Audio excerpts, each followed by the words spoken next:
All right, here we go. Michael Jai White, welcome back to VladTV. I'm back. I left my driveway 4 minutes ago.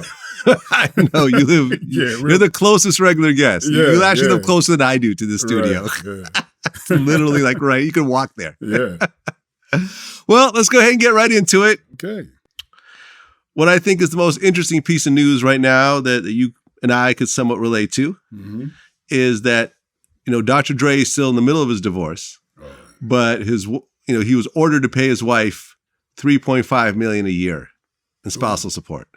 And everyone's losing their mind over this. Right. To me, this does not even seem like a big deal. It doesn't. I mean, it's all relative, man. Right. So that amount of money might seem like $450 to somebody else. I mean, it's all relative, man. The man makes a lot of money. I mean, I don't think it's great when you could just have an assistant or your money people just handling it. He don't have to write the check. Right. So psychologically, it's, out of sight, out of mind. So yeah. He is worth, I looked it up, he's worth $800 million. Okay. Okay. So I broke it down mathematically. So for people who can't really comprehend 800 million, it's the equivalent of this. If you're worth $1 million, if you have $1 million in the bank and you had this type of settlement with your wife, that's the equivalent of paying her $4,000 a year. Yeah, that's nothing. A year. You not don't even a month. notice that. You spend more than that on shoes. Right. If you have $1 million cash in your bank account or in stocks or whatever, you have to pay your ex-wife of 20 years $4,000 a year for 10 years. Of 20 years. Yes. Yeah. Because it's half of the amount that you're married. Yeah, right. So it's usually I thought once you get to 10 years, it's like life in California. Well, you got to pay for the rest of your life? What? Yeah, man, because that 10-year period, right? There's a lot of folks who, a lot of women who stayed in for 10 years and a day and be like, I'm out. You got to pay me for life. Because under 10 years, then it's half of the time you've been married. Here we go. I looked it up. Generally, for short-term marriages under 10 years, permanent alimony lasts no longer than half the length of the marriage. With marriage, it finds the time between the date of marriage and the date of separation. 10 years so and if your marriage lasts 8 years, you may be, okay. What happens if it's over 10 years? Yes, I just told you what happens. Okay, hold on. It's for life. For life. That's why they have a 10-year period there. Okay, I got to look this up. If they're going to keep going, if it's the same, why would you pick 10 years? Why wouldn't it be 8 or whatever? So it's like 10 years. That's the magic number. Who was it? Somebody real famous was married for 10. I mean, like on basically at their anniversary, this chick was like, "I'm out." I don't want to say the wrong name. I think I know who it is. Okay, here we go. However, in longer marriages, the court will not set alimony duration. The burden will be on the party who pays to prove the spousal support is not necessary at some future point in time. Oh, wow. So it could be forever. It's forever. Forever, ever. Forever, ever? Yes.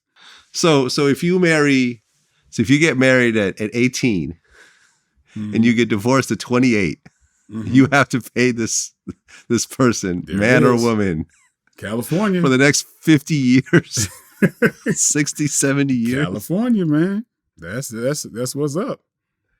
Yeah, this is crazy. So, I mean, if he was married 20 years, that can you imagine that's 10 years of not paying alimony. All that time. I mean, looking at it all relative, like, he could have been doing this 10 years ago. Yeah. That's 20. I mean, yeah, but it's going to mean nothing to him. Right. He don't write the check. He don't have to go to the bank and pull it out. You know what I mean? He got somebody to handle that. He doesn't have to sell anything. He's not going to notice nothing. Doesn't have to downgrade his house. Yeah. Get rid of one of his Benzes or whatever. He won't notice. Life moves on. Yeah. Well, it's just like, people who don't understand that, they like to talk about that stuff, but it ain't going to affect him. Yeah, he's going to be fine. Yeah. He's going to be fine because he's officially single right now. Like he's officially divorced. They just haven't worked out the thing, the actual paperwork yet. And yeah, I feel like, and also, I mean, it's interesting to hear a lot of men complain where it was like, he made all the money, she don't deserve nothing. And it's like, I don't think people understand that successful people don't become successful by themselves. Right. Okay. They have a group of strong people around them, whether it's their spouse, their partners, their employees, their mentors, whoever else. You cannot point me to one millionaire or multimillionaire and say, this guy just went off and did it completely by himself. He was a loner. He pulled it all off. There are those, because you think about those, the older dudes that just married their little trophy wives. They don't do nothing but put on makeup. Right. But before then, usually they had their starter wives. Yeah, but we ain't talking about them, right? But I'm just saying, like, there are the cases. But they're already rich by that point. What I'm saying is the people who got up to that point usually had someone by their side. Very rare to find a successful man who doesn't have a strong woman by his side who helped him get there. And a lot of times it's just to avoid the pitfalls of it all. I mean, I don't know. I think there's a lot of folks. Because we got, so we're I think that's a little bit of a projection, because we're thinking about people like ourselves, right? Okay. There's a lot of nerd ass dudes that's rich that they don't have nobody, right? And it's like they got to buy this shit. They got to, like, it's like you renting chicks, right? So there's a lot of those people who just business minded or whatever. They nerds and they do this, and this ends up getting a whole lot of money. That's a whole different kind of scenario. But there's a lot of us, of course, in the normal situation where we build together. But I don't know if that's the norm. Well, I think my point is, and people are going to argue as much as they want, is that it's a lot harder to keep money than to make money. Harder to keep money than to make money. Yes. It's easier to make money than to actually hold on to it and grow it. I'd agree with that. Because there's no shortage of places to spend it as soon as you get it. Mm-hmm. I know I went broke the first time I had money. I bought a drop top Benz. I got a house in the hills. Yeah. I started taking my friends out, paying for them. It's not gonna stop. And what I'm saying is that if you're just out there, out by yourself, going from girl to girl or guy to guy, whatever, whatever you prefer, and you're getting caught up in shit, you don't have anyone really in your corner that you run your ideas by that really has your best interest in mind. This is why you see so many yes men and yes women around. Like, they have their little entourages, and whatever they do, they're the best. That they make no mistakes according to these people. When you have someone out there that says, this is a mistake, you shouldn't do this. And if you continue to do this, I'm not going to stick around for it. And this is someone that you actually respect and you listen to, it really is a complete game changer. Yeah, but that's a kind of an ideal situation. That's a person, those are people you're thinking about who, seldom, not very flawed, but we got flaws on both sides. You got chicks that are bananas, right? So that happen to be beautiful, and they're toxic, right? Yeah. There's a lot of that too. So I mean, it's like I said, I think it's projection and thinking about the folks that in our kind of in our ilk a little bit, and the traditional scenario, where you're given a good, you're thinking about a good woman beside you, right? And I could say, from knowing Dre, being in his household and all that type of stuff, I do consider. I mean, he's a family dude. Yeah, like he was definitely like he's down to earth family type of guy. Right. So in his scenario, that is. He had a partner, so. That's what I'm saying. He had a partner the whole time through the drama of Death Row, through the drama with Suge Knight, with people dying, Tupac getting killed, then Terry Carter dying on the set on the set of Straight Outta Compton. Yeah, Dre's been through it. I mean, hey, yeah, definitely. Yeah, no, and let's not forget that Dre was somewhat of a lunatic throughout his life. Right? Dre was a bit crazy. in terms of the way that he would react and so forth. Like I remember I had, Malik, Snoop's old bodyguard. Right. I remember watching an interview with him, and they were saying, like, one of the questions was like, some people were kind of criticizing the Straight Outta Compton movie because Dre like punched some dude, in Death Row Studios or whatever else. Mm-hmm. And people were saying, oh, he's not really like that. Well, Malik actually said, well, no, actually, Dre was a hothead and they had to keep a security with him because he would overreact with people. You see what I'm saying? So they needed someone to just tone him down because you can't have Dre just punching and kicking people and then triggering lawsuits and everything else like that. That's interesting. I mean, I've been around that dude a lot in the past. Used to work out all the time. Never saw that. I never saw that side. Two words, D. Barnes. Mm-hmm. You know that story? Yeah, I've heard that story. But hey, but when you classify somebody as a hothead, that usually means to me that's pretty much the lion's share of their personality. Okay. Right. So to say somebody can be hot at certain times, that's all of us. But if somebody who's a hothead, I know hotheads, and he wasn't a hothead. Oh, okay. Yeah. I mean, there's also Michelle A. She claimed that he beat her up all the time and shot at her and stuff like that. But who hasn't shot somebody? I haven't shot anybody. Oh, well, that's just I have not. I can clearly say, I can put my hand up and say I've never shot anybody. Okay. I have not. I haven't even had a reason to pull out a gun on somebody. That's good. Thank God. That's good. Thank God. I've had some life and death experiences, and there were some weapons involved, but not a gun. Right. So I'm okay. Well, actually, what's interesting, when I went back and did some research, your wife was Dre's tango partner. Right. And had been there, done that music video. Yep. They did that video a long time ago. Yeah. But it's crazy because the first time, I think I talked about one time, like when Dre and I kind of became friends, it was just very natural. Like I used to be at the gym, in Gold's Gym. He used to work out there, him and his boys. Hey, hi, bye, whatever. Then, we kept it moving, short, it's like small talk or whatever. Next thing you know, like I do this movie, the Tyson movie. He sees me in the gym. He had no idea I was an actor. Mm-hmm. He's like, man, I didn't know you was even an actor or whatever. And we just kind of bonded off of that because, I didn't treat it like it was anything. Mm-hmm. And so we connected on that. I mean, he seemed like a very real person. I was shocked at how much of a family cat this dude was. He invited me out to a party, and my mind was like, yo, what is this going to be like? And it was just so wholesome. Like, it was like, hey, here's my mom, and blah, blah, blah. I was like, oh, shoot, man. I was thinking this was going to be a butt naked bingo, So I'm like, nah, man, this dude is so down to earth and just so mellow. I never saw the hot part of this guy. Well, yeah, but I mean, it definitely existed. Yeah, it definitely existed in his early days. I'm just saying, early days, forget it, man. Me.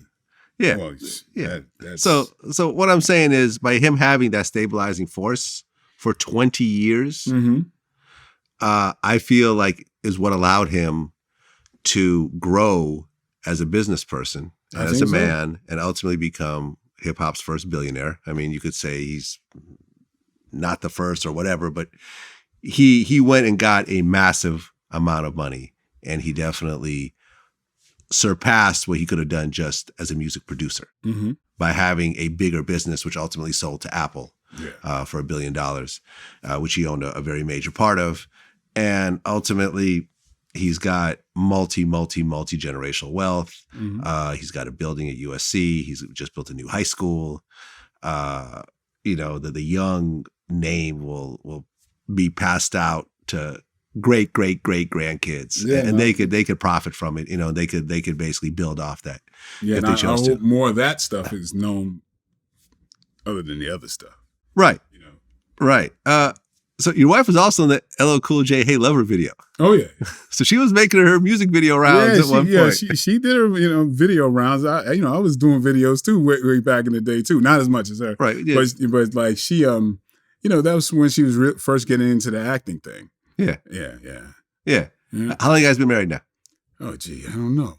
It's like 10 years? Yeah, probably. She gets it all, man. Yeah. Just give her the keys to everything. And she deserves it all. Shit. But it ain't no, man, that's a lifer right there. So how many kids do you guys have together? Yeah, 3 together. 3 kids together. Mm-hmm. Okay. Did she have kids from a previous relationship? Yeah. One from previous, and you had 2 together. 2. Yeah. Wait, from a previous, you had how many? From previous, now you see, I have to look up and I have to like start counting like that. Me, I had 4 previous. It really took you a second to figure it out. I had to think about it Because even a blended family, I don't ever think about them as anything other than mine. Oh, I see what you're saying. So yeah, so I can't even put my brain in that like that. Okay, so you guys have 3 kids together. Yeah. She has 1 kid from a previous. Yeah. Well, yeah. Okay, so that's 4. Yeah. And then you had 4 or 5 kids from previous? I had 6 altogether for me. So 3 from a previous. Yes, I guess it goes that. Okay, so you were wrong with the number. Yeah. Okay, so you have. Wait, hold on. Well, 3, 4 plus 3. Well, 7. You have 7 kids. You got to subtract 1. Right. Yeah. Because your oldest just passed away. Yeah. Your oldest son. Yes. Well, your oldest child. Yeah, my oldest son. And you were how old when you had him? 15. 15. Mm-hmm. And the mom was 20? 40? I forget, not 40. No. 68 or something like that? No, but it's that's early. We grew up at the same time. Yeah. But, unfortunately, the street element was still very much part of his life growing up. And you called me when this happened. Mm-hmm. This was a few months ago. Yeah. Yeah. How old was he? 38. Okay. 38, 39. And he was still living in Connecticut. Yeah. When you heard the news, what'd you think? Well, it was, he was in the hospital for a while. So it wasn't immediate. Okay. Yeah.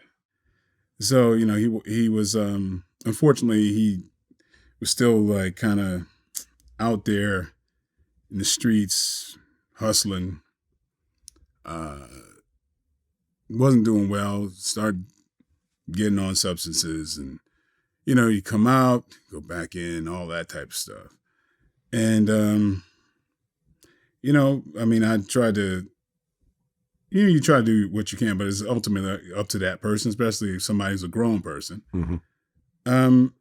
But he never shook the streets, and it was always, that was his thing. So as somebody who tries to understand is that, he lived the life that he wanted to live. He made that choice. Ultimately, when he got sick and went to the hospital, COVID was waiting for him. Oh, that's what happened. He got hit with COVID. Oh, man. Yeah. That was the knockout blow. Okay. Was he vaccinated at all or no? No, it was No. But he wasn't doing well, and his system was compromised because of the other abuse. Yeah, years of drug use, that'll do it to you, unfortunately. Mm-hmm. Unfortunately, because he's very young, in his 30s. Yeah, and then he's got 6 kids. He's got 6 kids. Okay, because you're a great grandfather. Yeah. Of 2. Yes. we whites start early. I know, because you're going to be a great grandfather probably at some point. There's a possibility. There's a possibility. Like how old is your oldest great grandkid? The oldest great grandkid is going on 3. 3. Yeah. Okay. So in the next 15 years. Yeah. I almost think that there's pressure on them to do that. Oh, you gonna wait till you're 18? Man, come on. We don't do it like that. Yeah. Put those condoms away. The whites don't need condoms. You and your first son, obviously you were a kid when you had him. Mm-hmm. And then you moved away because he was still living in Connecticut. Still living in Connecticut. Right. So you moved away from Connecticut relatively early in life. In your 20s or? Yeah, I came out here. I was a school teacher. Yeah. Yeah. And, I came out here with for this industry. I started in New York, though. Yeah. I mean, was there any level of, if I had been more involved in his life, maybe I could have? No? No. I don't believe so, because, I mean, there was a while. I mean, it's like, okay, it's like when my philosophy is like, I'm gonna definitely meet you halfway. You make some effort. I'm gonna really try to pull you on the other side. He got married early. He was doing well for a while. Okay. You know what I mean? There was times where it looked, things looked pretty wholesome, but he dipped back into A, B, or C, and so you always, hoping the best.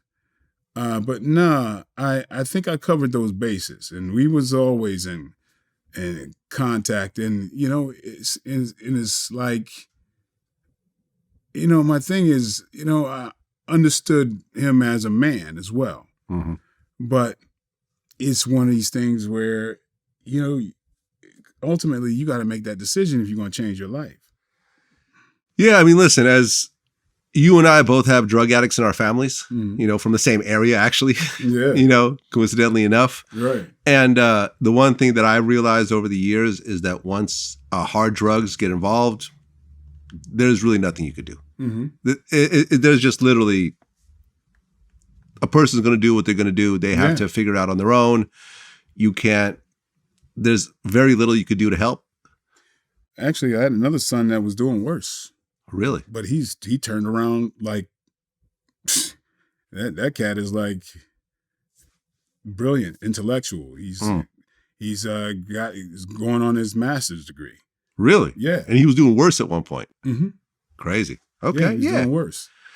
Yeah, man. Listen, I've interviewed a lot of people. Like I interviewed, Raj from Good Times, and he was a serious crack addict. Right, yeah. And he said, like, Muhammad Ali was helping him. Right, yeah. I saw that one. Yeah, you saw that. It was a good interview. It was a very good interview. And he said that one time he was just in this motel and he was smoking crack and, and he just got down on his knees and said, God, if you can get me through tonight, I'll stop. And that was like 30 years ago or something. And he's never touched drugs ever since. Yeah. Just like that. Yeah, it's clean. It's rough, man.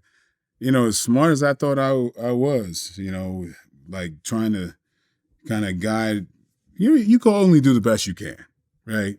So, I thought, oh, well, I'll try to stay a step ahead. But when they become adults, what can you do? Yeah. What can you do? Yeah, well, my condolences, man. My condolences. I mean, regardless of the situation, it's rough. It's rough for a father to lose a child. It goes against the natural order of things. That's true. Yeah. And you went to the funeral and everything? Oh, yeah. Yeah. Tough. It's tough, man. Well, let's switch gears for a second here. Jake Paul versus Tyron Woodley, set for August 29th. Now, you're the MMA guy. Okay. So let me ask you a question. Tyron Woodley. Tyron. Is this a serious MMA guy right now? Tyron? Oh, is Tyron Woodley? No, yeah, it's Tyron. Like Byron, but Tyron. Oh, Tyron. Okay. Yeah. Got it. Yeah. I said Tyrone. Yeah. But everybody does that. Everyone does that? Okay. Like all right, we'll leave it in Jay here. White, it's like, so people going to screw it up. Yeah. Tyron Woodley. Yeah. My apologies, Tyron. Number one, right now, July of 2021. You not remember him at the house? Oh, he was at the house? Yeah, man. No, I must have missed that. No, he comes to the house, man. He comes to the house and watches the fights. You sitting there. We sometimes work out on the side. Yeah. Oh, okay. Yeah. All right. So you know him personally. Yeah. Okay. So right now, I mean, this is your friend. So right now, is he a serious MMA guy right now?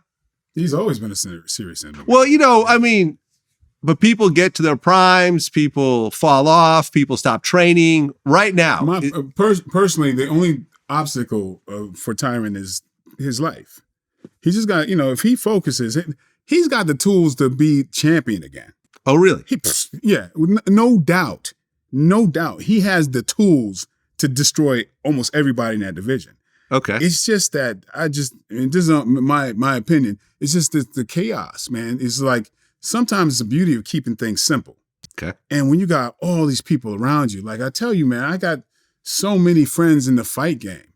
And sometimes, some people's personalities don't lend to, dealing with that chaos. And I feel that the only obstacle is him. That's the only obstacle. Okay. Mm-hmm. When was his last fight? His last UFC fight? It was. It feels like it's about 8 months ago or close to a year ago. Okay, not that long ago. It was not that long. Okay. Yeah, it was with. It was against Kobe Covington. Okay, and what happened in that Trump fight? Loving dude. Yeah, but Tyron didn't win. He didn't. It's one of these things, man. Like everybody who knows Tyron is like, he drives us bananas because we know what he could do, and it's like push the button, and it's just sometimes I don't know. There's a psychological component, man. Okay, so Tyron. Well, number one, in terms of Tyron's fight style, can he do stand up punching? In terms of what he does on MMA, he's not like a strictly floor guy. No, man. Okay. He's a hell of a wrestler, but that dude, if he chooses to leg kick people, he can damn near break their legs. That cat's got tools that he's got a toolbox that you don't use. That's for people like me, it drives me up a wall watching that because it's kind of like analysis paralysis. Some people have that, and it's like, okay, I'm thinking about this, but then they don't pull the trigger, and they do that. And that's my opinion. But okay, well, he's going to get a lot of other people's opinion too. Okay, so he's going to get in a boxing ring with Jake Paul. Yep, August 29th. What do you expect to happen? If Tyron feels like fighting, there's no competition. Okay, there's no competition. It's all psychological. Okay, if you took Tyron before he had the title, when he didn't give a fuck, he's wiping out everybody. Okay, so you think it's going to be a blowout? It depends on what he decides. I swear. If he decides to train seriously? Tool-wise. No, it's not even about training. Okay. It's tool-wise. What he chooses to do in the ring. If this is right, it's over. But you're saying sometimes it's not right. Well, that's the case. The mental component of fighting is largely the most, the most important one, especially when you're somewhat of a cerebral person. And he is. I'm telling you, some of my most intellectual fighting friends, that is their obstacle. Like Josh Barnett, who's one of the smartest people I know. Literally, that dude could play Jeopardy cold. He's that freaking smart. He's scary smart. But people like that sometimes have to, click into a gear to just be all just animalistic and fight and just think that way because they're multi-dimensional thinkers. I understand this a great deal. So, it's like there's some people who are just simple. You simple, I'm gonna fight you. Yeah, that's what that there's people like that. And God bless them because they don't have anything else to think about. I mean, it's just that's their nature. They like to fight. The end. There you go. It's simple. But there's intellectuals. Not saying one is better than the other, or whatever. But there are people who are analytical and get caught up in being too analytical, and just don't access that raw. That like I'm gonna kill you type of thing. Like for example, you look at Kimbo Slice. He was the biggest backyard brawler in America, essentially. Right? When these YouTube videos started circulating, didn't he like knock out some guy's eye socket or something crazy? Yeah. Once he got into the ring, he didn't do great. There's a clear reason for that though. I mean, backyard brawls, you're not dealing with skilled fighters. Period. It's like street ball versus professional ball. It's completely different. Like not to, be boastful or anything. That's why you see me with MMA people who are fighters and,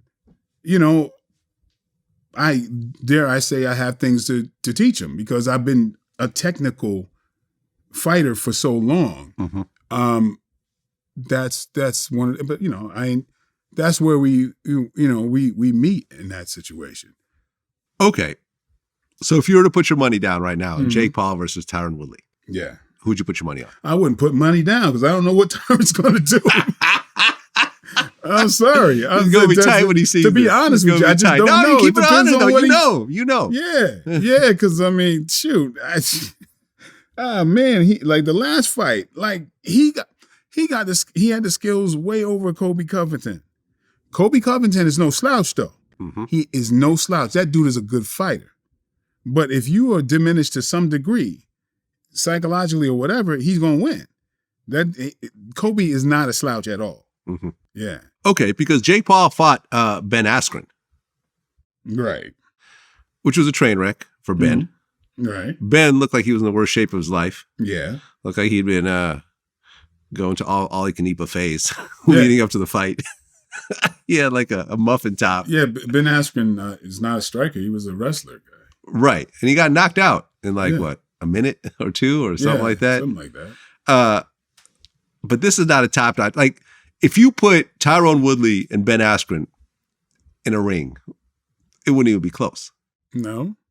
Right? I don't think so. Right. So now this is a much different level of fighter that Jake Paul is actually fighting now. Oh, definitely. And someone who's, I think they're a similar weight as well. Yeah, I think Paul is heavier. Oh, is he? Yeah. Okay. Yeah. Well, we're going to see what happens. Everyone's going to watch. I mean, you got to hand it to the Paul brothers. Yeah, I give Jake a whole lot of credit. Right. Well, because remember leading up to the Mayweather Logan Paul fight, everyone was like, well, he's a lot bigger. He may knock him out. Yeah. But pretty much what you said in our interview is exactly what happened. Mm-hmm. Mayweather just tagged him up the whole time, did not get hit with any punches. But that's not Jake, though. That's Logan. That was Logan, yeah. Right. Yeah. But I kind of mush them in the same kind of category. Yeah. They're both similar size, similar skill level, I feel. You know what I mean? So, I mean, what they're pulling off is pretty crazy. Absolutely. Kudos to him. And kudos to Jake, because, I mean, even though he's controversial and everything else, he's making some good points as far as how people are getting paid and everything else. Well, I like how he's stirring that up. Well, I think what they're taking advantage of is that there's really no exciting boxers right now. Not at the level of where you and I are used to the course of our lives. Like, you're a bit older than me, so you appreciated Muhammad Ali more so than I did. It was a little bit before my day, but you remember how you have these boxers that are bigger than the sport. Oh, Muhammad Ali was way bigger than boxing. Way bigger than boxing. Then came Mike Tyson, way bigger than boxing. Yeah. Who would you say was the next huge? I mean, I guess Mayweather. Mayweather, Sugar Ray Leonard. Sugar Ray Leonard, although he wasn't on a Tyson level, I don't think. No, not on a Tyson level. Very, very, listen, excellent boxer, all time great, but. These bigger than life, the ones that kind of draw in, everyone who doesn't care about the sport at all. Mm-hmm. And these days, especially in the heavy, Tyson was the last, truly exciting heavyweight. Pacquiao. Okay, you got Pacquiao. Pacquiao, his humanity. I mean, there's something about him. Yeah. But what I'm talking about in the heavyweight. Right, divisions. heavyweight wise, it's not. There really has not been a lot of really exciting. Not a lot of personality. Like the Tyson Furies, they're cool. They're cool. They'll draw a crowd and everything, but like, you don't have these bigger than life personalities. Yeah, you don't vicariously want to live through Tyson Fury. Exactly. That's the thing. Or Deontay Wilder. Connection. Yeah, or Deontay Wilder for that. You want to be Muhammad Ali. You want to be Sugar Ray Leonard. Yeah. There's things about those people that's like, I want to be that. You want to be Mayweather. Well, yeah, some people, right? I think most people. He's almost on the, hero heel thing. You know what I mean? Bit, so he's kind of got both of those things going on. Yeah. Yeah. I mean, he talks a lot of shit, but you know, he backs it up with the numbers. So it's most talented. It is what it is. Most talented boxer ever. Yeah, I agree. Yeah, I agree. You know, because Logan Paul claims that he could beat Tyson because he's so old. He's supposed to do something like that, I think, because he's ringing that bell, man. He's like, ding, ding, ding. Yeah, man. He's the carnival barker. He's supposed to say stuff like that and get that. Well, he don't want to do that. Well, I remember on your Instagram you had posted up. Yeah, it was like a fake, you know, Tyson versus Michael Jai White. Well, someone did it. Yeah, I would never have done that. Somebody put that thing between me and Tyson. It started because of you. Because of me. Because of you. Because of me. Right. That's fine. I'll be that.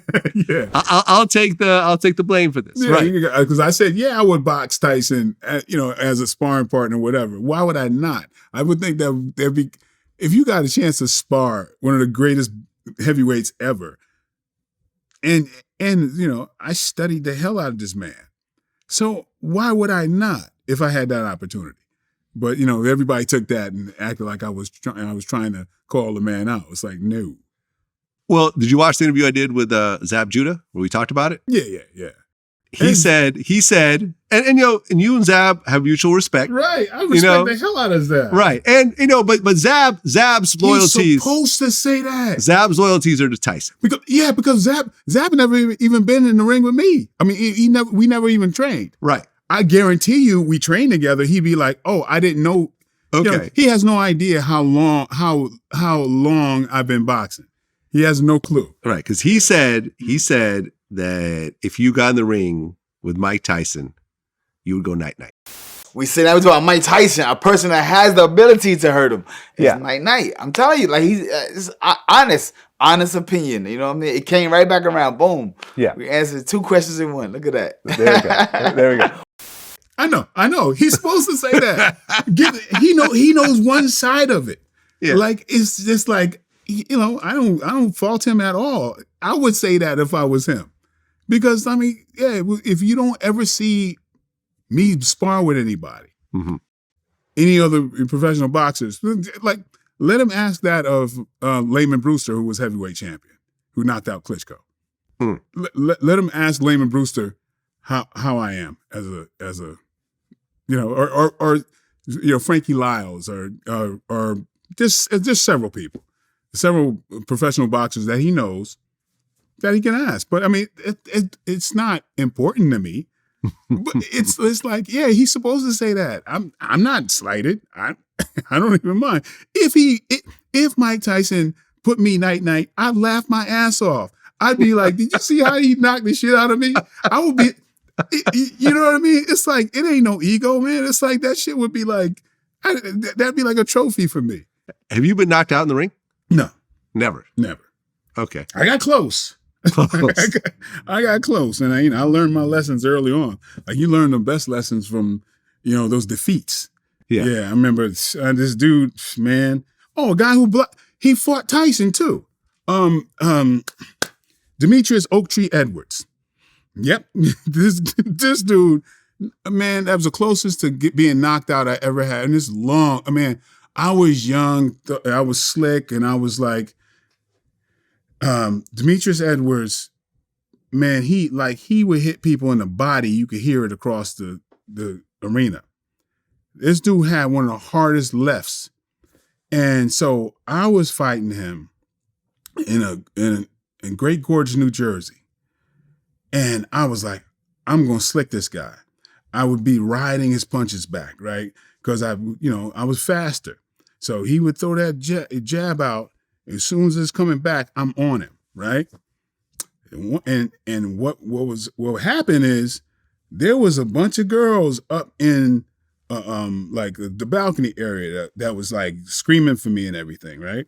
And so I was trying to be all slick, like looking at my man from like the periphery, being like this, and like catch him like I'm not even looking at him.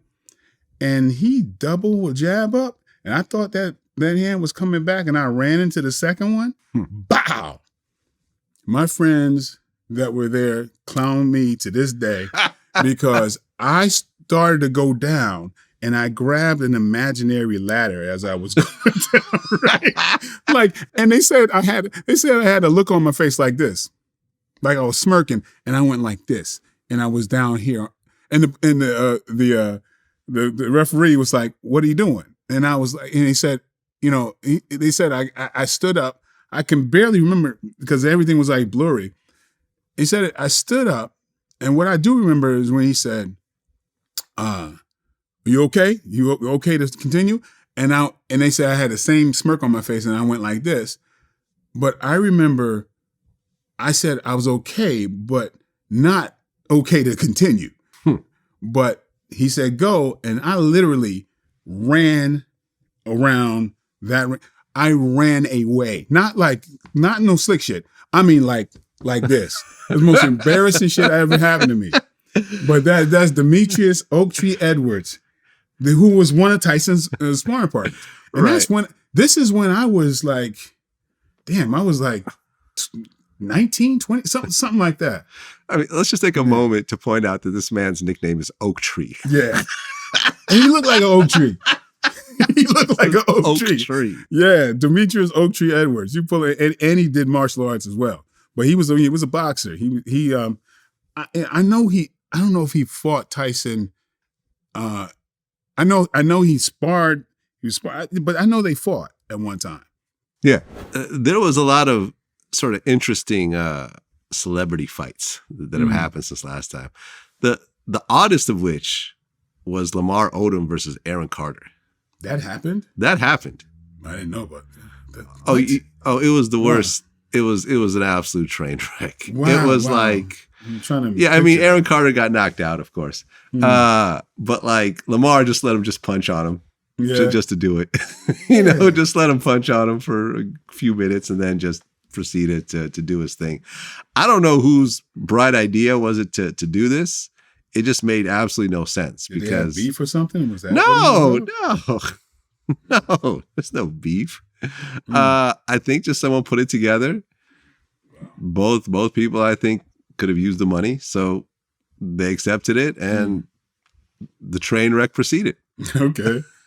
Because remember, Jose Canseco actually got into celebrity boxing. I knew about that. That didn't work out too well either. Right. Yeah. Because I mean, Jose actually worked out with me a few times. Oh, did he? Yeah. How did that go? Well, I mean, me, another guy I would train with was training him. And then we would meet and Jose was thinking about trying to do kickboxing. I mean, it was all cool. It's not like, it was just trying to help him out, that kind of thing. Yeah, I mean, listen, he's a big muscular guy, but that don't mean that doesn't always mean anything in the ring. Yeah, because I think he lost pretty badly in his last one. Mm-hmm. He's had a few of them, and I don't think any of them really went too well.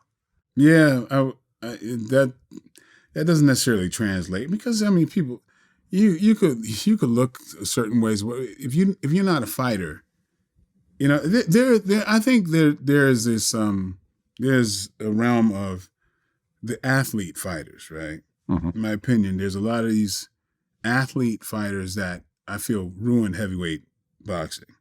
People who are not really fighters, but they were taught how to use their reach and distance and everything else and their size to get by in the sport of boxing, but they were not real fighters. Like a Frank Bruno? No, not even a Frank Bruno. Just some of the people who, I would say the Klitschko's, people like that. Emanuel Stewart, taught them how to, these were athletes that were taught how to box. And, you can't say that they're not fighters. They are, but I feel that they're boxers more so. Mm-hmm. They use the sport. I don't feel like, I think we talked about this one other time. A fighter has a certain ethic and an attitude that they'll fight you no matter what. You know what I mean? And that you in a restaurant, you say the wrong thing, you in a fight. There's certain people who carry that with them, right? I don't think the Klitschko's are those type of people. I think there's a lot of people who are not that. Zab Judah is a fighter. You know what I mean? Mike Tyson is a fighter. Like there's certain people that's just like, they're fighter from inside. And that's the thing that's a little bit different. But look, I remember when I interviewed Tyson, and my part of the interview after Zap finished, I talked to him about Buster Douglas, about how when Buster Douglas took the fight against Holyfield, and he showed up 100 pounds overweight, took a couple strong punches, and then didn't get back up. And I remember, I asked Tyson how a lot of people felt like it was just kind of a money grab.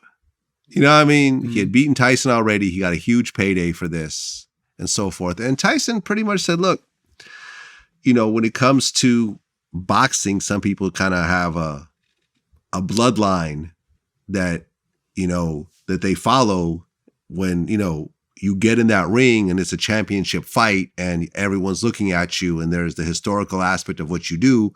You go in there and you do what you're supposed to do. Now you may lose, but you go in there and you do what you're supposed to do. And, in that case, Buster Douglas did not.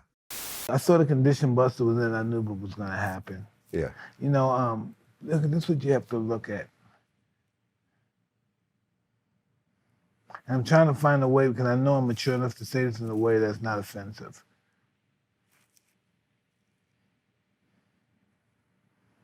I don't know why it's this way. I understand why it's this way. And I think life is not fair when it's this way. It's just some guys, got different kind of characters and bloodlines. Some guys think this stuff is not worth nothing, but money ain't worth dying. And then some people think this boxing stuff is worth dying for. And when you come in to fight for the championship, and you come look decently prepared. You don't come like you look like you want to lose. And at that particular night, Buster came like he looked like he wanted. It didn't look like he trained one day. Right. He came in, like I said, unbelievably overweight. It was one of the worst heavyweight championship fights ever. He already probably exceeded his dreams. Yeah. And, and he went on. I've interviewed Buster Douglas. I mean, he went on and he got back into it some years later. But, after that fight, he went into a diabetic coma. You know what I mean? And that's when he started to get back in shape a little bit and got back in the ring a little bit, but it was essentially over. But I mean, he beat Tyson fair and square. He could have went on to be a great heavyweight. Even if he lost to Holyfield, it could have been a real fight, at which point he would have gotten more fights after. It could have been a rematch. It could have been, okay, I got to build back up to it, whatever else. There was, I think, Riddick Bowe was still in the mix at that point. It was a timing thing, in my opinion. Okay. Because somebody else would have caught Mike at that time. They could have won as well. That's in my opinion. Yeah. I think it was largely to do with what Mike was going through at the time. Yeah. In my opinion. He wasn't prepared for that fight at all. No, not at all. He was partying with Bobby Brown the night before. Yeah. So, if he'd been taking it completely serious, who knows? We wouldn't be talking Buster Douglas. But that's a big ass if, right? So we know what happened. So yeah, that's just my opinion is that. Well, I mean, look at, for example, Mayweather. Mayweather takes every fight seriously. You don't see him get in the ring with anybody without it being, months of training camp. He's in great shape. People fight their personality. Their personality shows up when they're fighting. Like I say, listen to the way they talk. The way they talk is the way they fight. Listen to how Muhammad Ali was so bright. He's one of the most the brightest human beings just in the public eye. And he fought that way. Yeah. So it's like you don't separate the personality from the fighter. That's true. McGregor had another loss.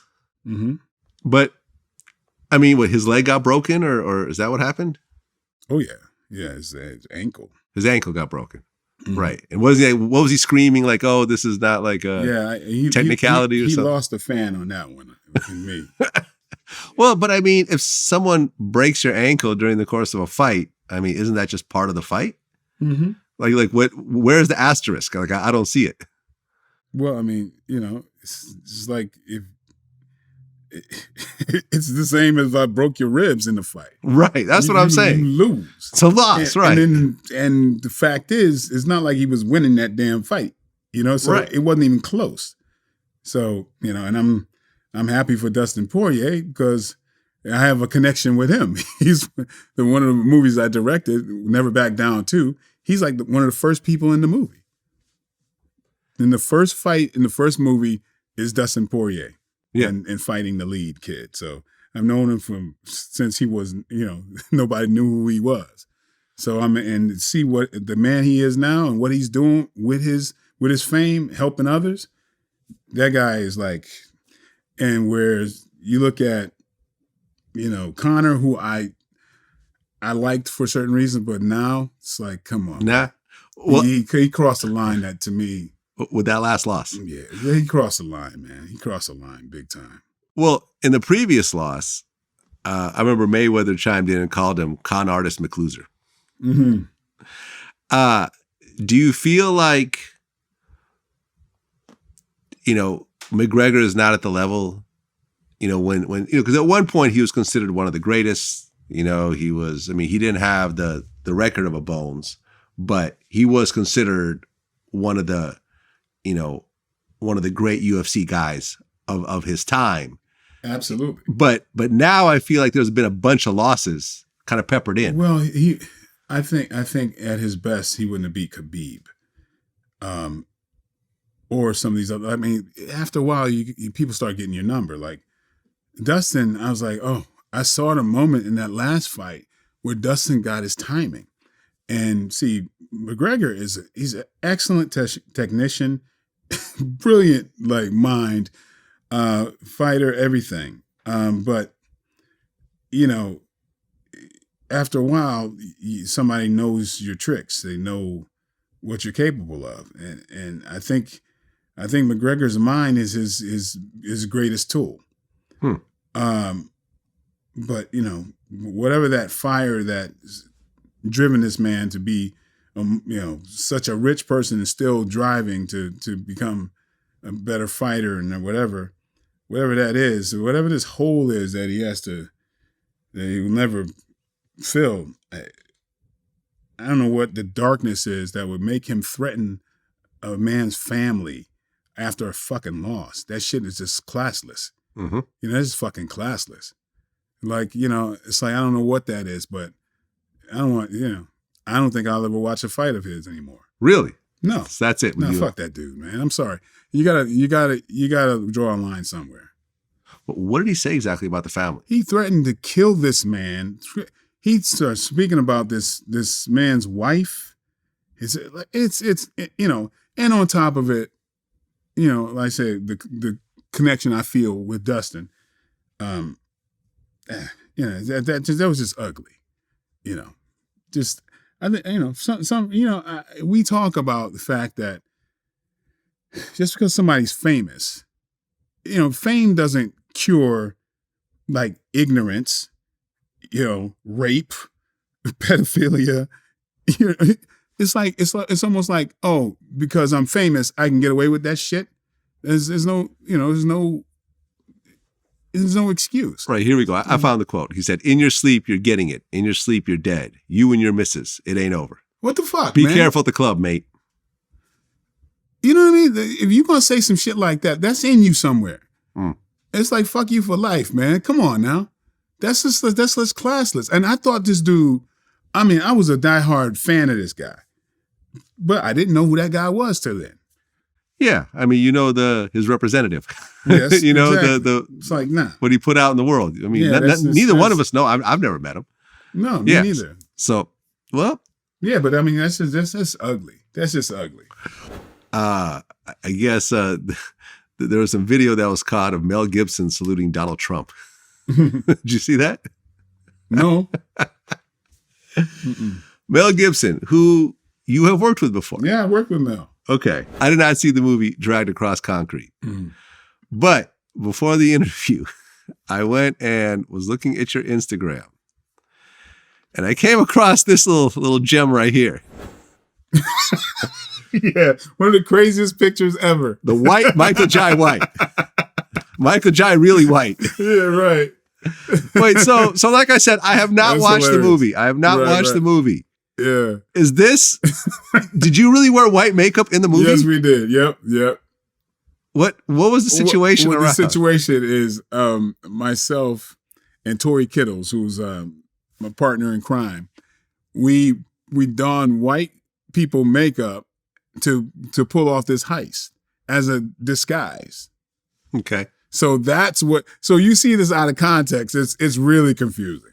So this is in this movie where legitimately, not legitimate. Well, for a ruse for somebody to be in a costume, that is kind of throwing you off. Yeah, I'm supposed to be white. I do look Filipino. Right. I was to learn. We're supposed to be white guy. Like we're driving in the getaway cars, and if the description is too white and a Filipino guy, or whatever you want to call it, right? Then it's not a black guy and two black guys, right? Because you're wearing a wig, like a white man's wig, kind of. Yeah, you got like long, wavy hair. Yeah, yeah. I mean, how long did that makeup take? Not that long. No, not as long as you might think. It's about an hour and a half. Okay. Yeah. Okay. I mean, because you've seen. Who's pulled this off before? Dave Chappelle played a white guy in some of his skits. Right. Eddie Murphy used to back in the day. Well, Eddie Murphy stuff was on a whole nother level. That's prosthetics. That's makeup. Right No, there. I mean on Saturday Night Live. Oh yeah. He did. Yeah. I'm not talking about Coming to America. Right. Yeah. Saturday Night Live. There was a whole skit where he disguised himself as a white guy to enter the hidden world of white people. Yeah, you see him at the bank. That's hilarious. Right. He was at the bank, and it was like it was like a take it. Yeah. Yeah. Exactly. Yeah. Right. There was a. There was a black bank manager that, couldn't help me at all. It's like, oh, Mr. White, you don't have any credit. You don't have a driver's license. Yeah. I don't see how this bank can loan you money. Then the white guy comes in. Oh, it's okay, Frank. I'll take care of it. Yeah. And he's like, here, take as much money as you want. Yeah. Don't pay us back. We don't care. There's people who have affiliations with Donald Trump. I even have friends who have affiliations with Donald Trump. Mm-hmm. And some people, it's the part of them that's loyal. It's a loyalty thing. Like, Chuck Zito is, got a loyalty to Donald Trump. And he's a friend of mine. Okay. Right? I've met him before. Yeah. So, and so Mel might, who knows what their connection is. So there's some people, the way they may not look at some of the other things that you and I may look at about this guy. They may be thinking about their connection with him. And so their connection is their connection. So that's their familial situation. And so that's the way I look at that. So I know without a doubt, Chuck's, other ethics he doesn't share the same thing in some of the other stuff with Donald Trump, but he does have a friendship. And there's people so Mel, who knows, he might have that kind of a friendship, but Mel is not like that. Like Mel's real down to earth, just every day, just really cool person to be around. When you talk about people getting blacklisted, right? I mean, Mel Gibson still shows up in films here and there, usually not the starring role. I don't remember the last film he starred in where he was on the cover and so forth. Like his role in in this movie, was it a major role or a minor role? No, it's major role. Major role. Yeah, he's the lead. He's the lead. Yeah, I would say that. Yeah. He it's kind of it's a very interesting movie. There's not many movies that's quite like it. You can't, Esker Zahler, who's an amazing director and writer as well. He wrote Bone Tomahawk, Brawling Cell Block 99. He's got that kind of, I don't want to call it Quentin Tarantino, but the fact that Quentin Tarantino was very unique. He had his own, that Zahler has that same thing. So in his structure of movies, sometimes you can't tell who the lead is, but without a doubt, Mel Gibson is a lead, Vince Vaughn is a lead, Tory Kittles is a lead, and like the magic of his movies is that you can't really tell of it, but that's part of the structure of it. Right. I mean, when you look at, his name is first on the poster. Mm-hmm. His picture is on top. So you could say this is a starring role. Oh, definitely. It's without a doubt a starring role. Right. Yeah.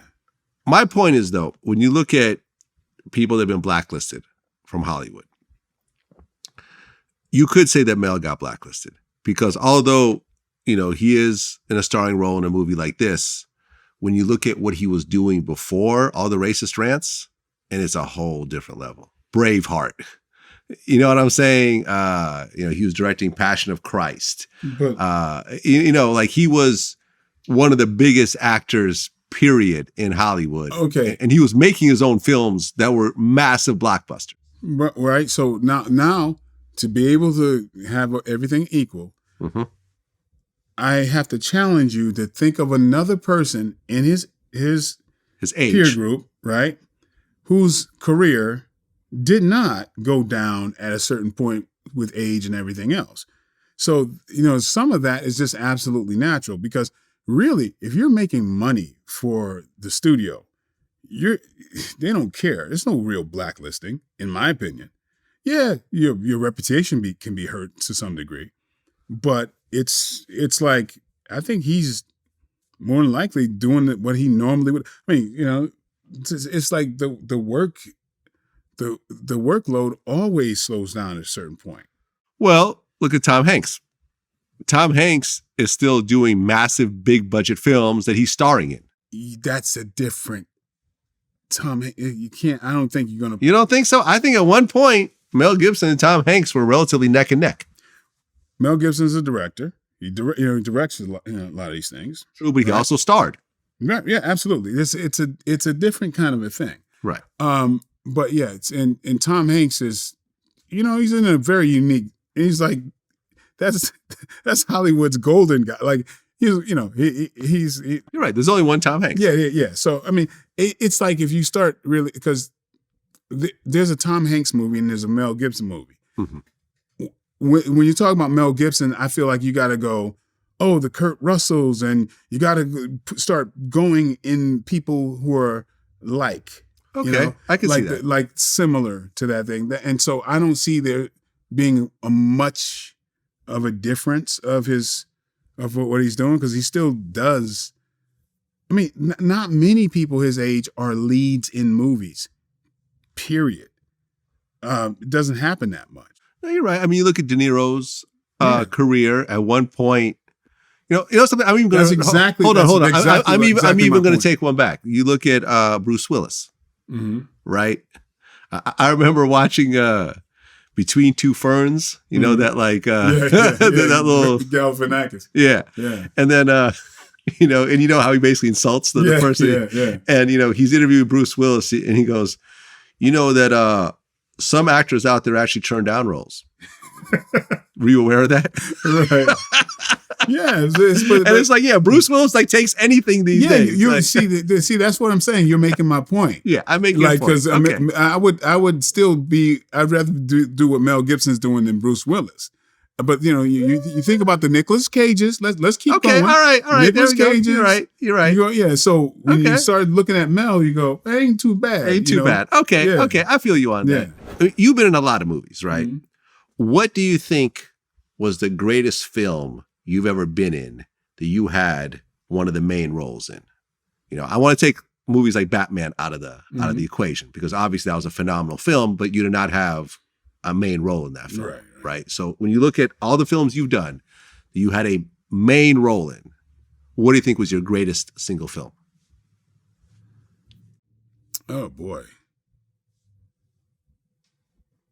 I don't know. I know what my favorites are, but the greatest film, when you look at it as a piece of art, here is a project, the greatest film, overall, best script, best acting, best production, an all-time, like this is the one thing that I'm the most proud of? It'd be Black Dynamite. Black Dynamite. Because I wrote it. I created that whole thing. Mm-hmm. So, I mean, if I play something in Dark Knight or play something in Why Did I Get Married? Well, then I'm a component, but it's written, it's other things that making me look good, right? It's every department is making me look better. But if I created it, that's on me. And so the thing that people call that their favorite movie a lot, and almost I never heard anything negative about it. That's when you say piece of art, yeah, and there's not a movie quite like it. So yeah, that's probably what I'd have to say until Outlaw hits the theaters. Okay, because I've seen Outlaw. Mm-hmm.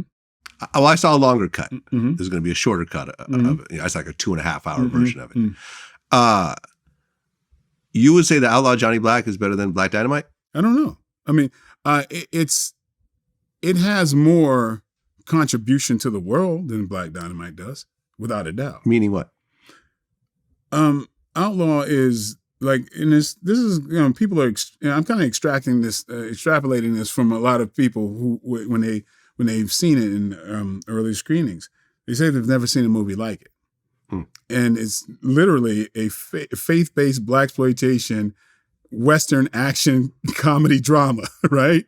And so this is true. This is true. That's how you would describe it. I mean, since I've seen it, when you describe it that way, yeah, you're right. Yeah, it's as faith-based as all the other parts, and faith-based audiences are looking at it going, I've not seen this much, this quotient of Christianity or religion in a film, and it's like, I'm like, whoa! It didn't even land on me that way.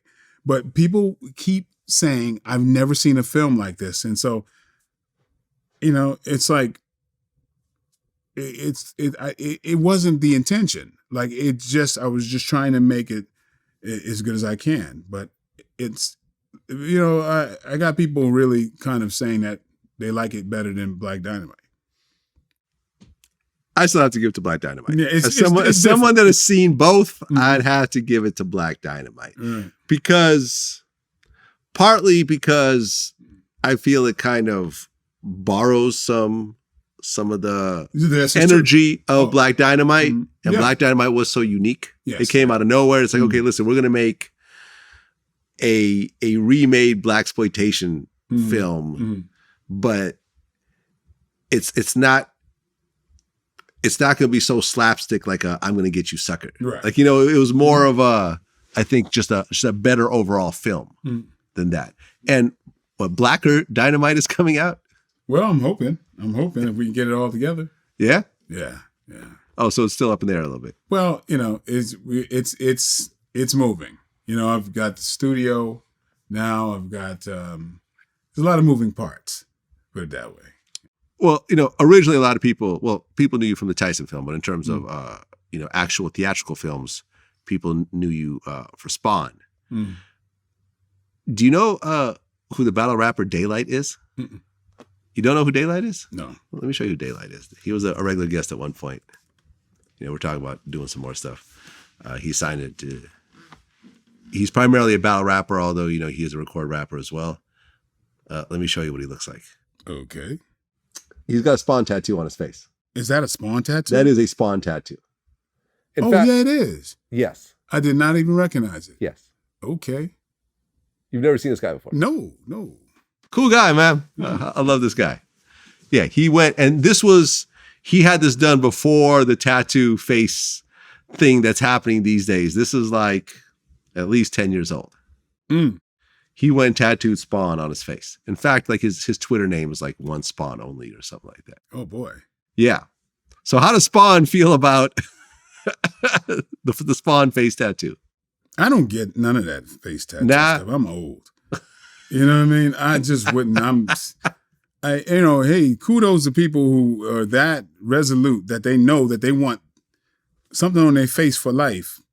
I'm not that kind of cat, man. It's like I got one tattoo, and that's my wife's name right here, on my ring finger. I have none. So I mean that's it. But yeah, people are into this tattoo culture. I'm not. I don't get it. I don't get it. But hey, man, I'm not judging. All power to you. But like, if I saw that, I've seen some people with my damn face tattooed on them. Men or women? Men. Okay. I've seen. Hey, man, I got you. Like, I'm like,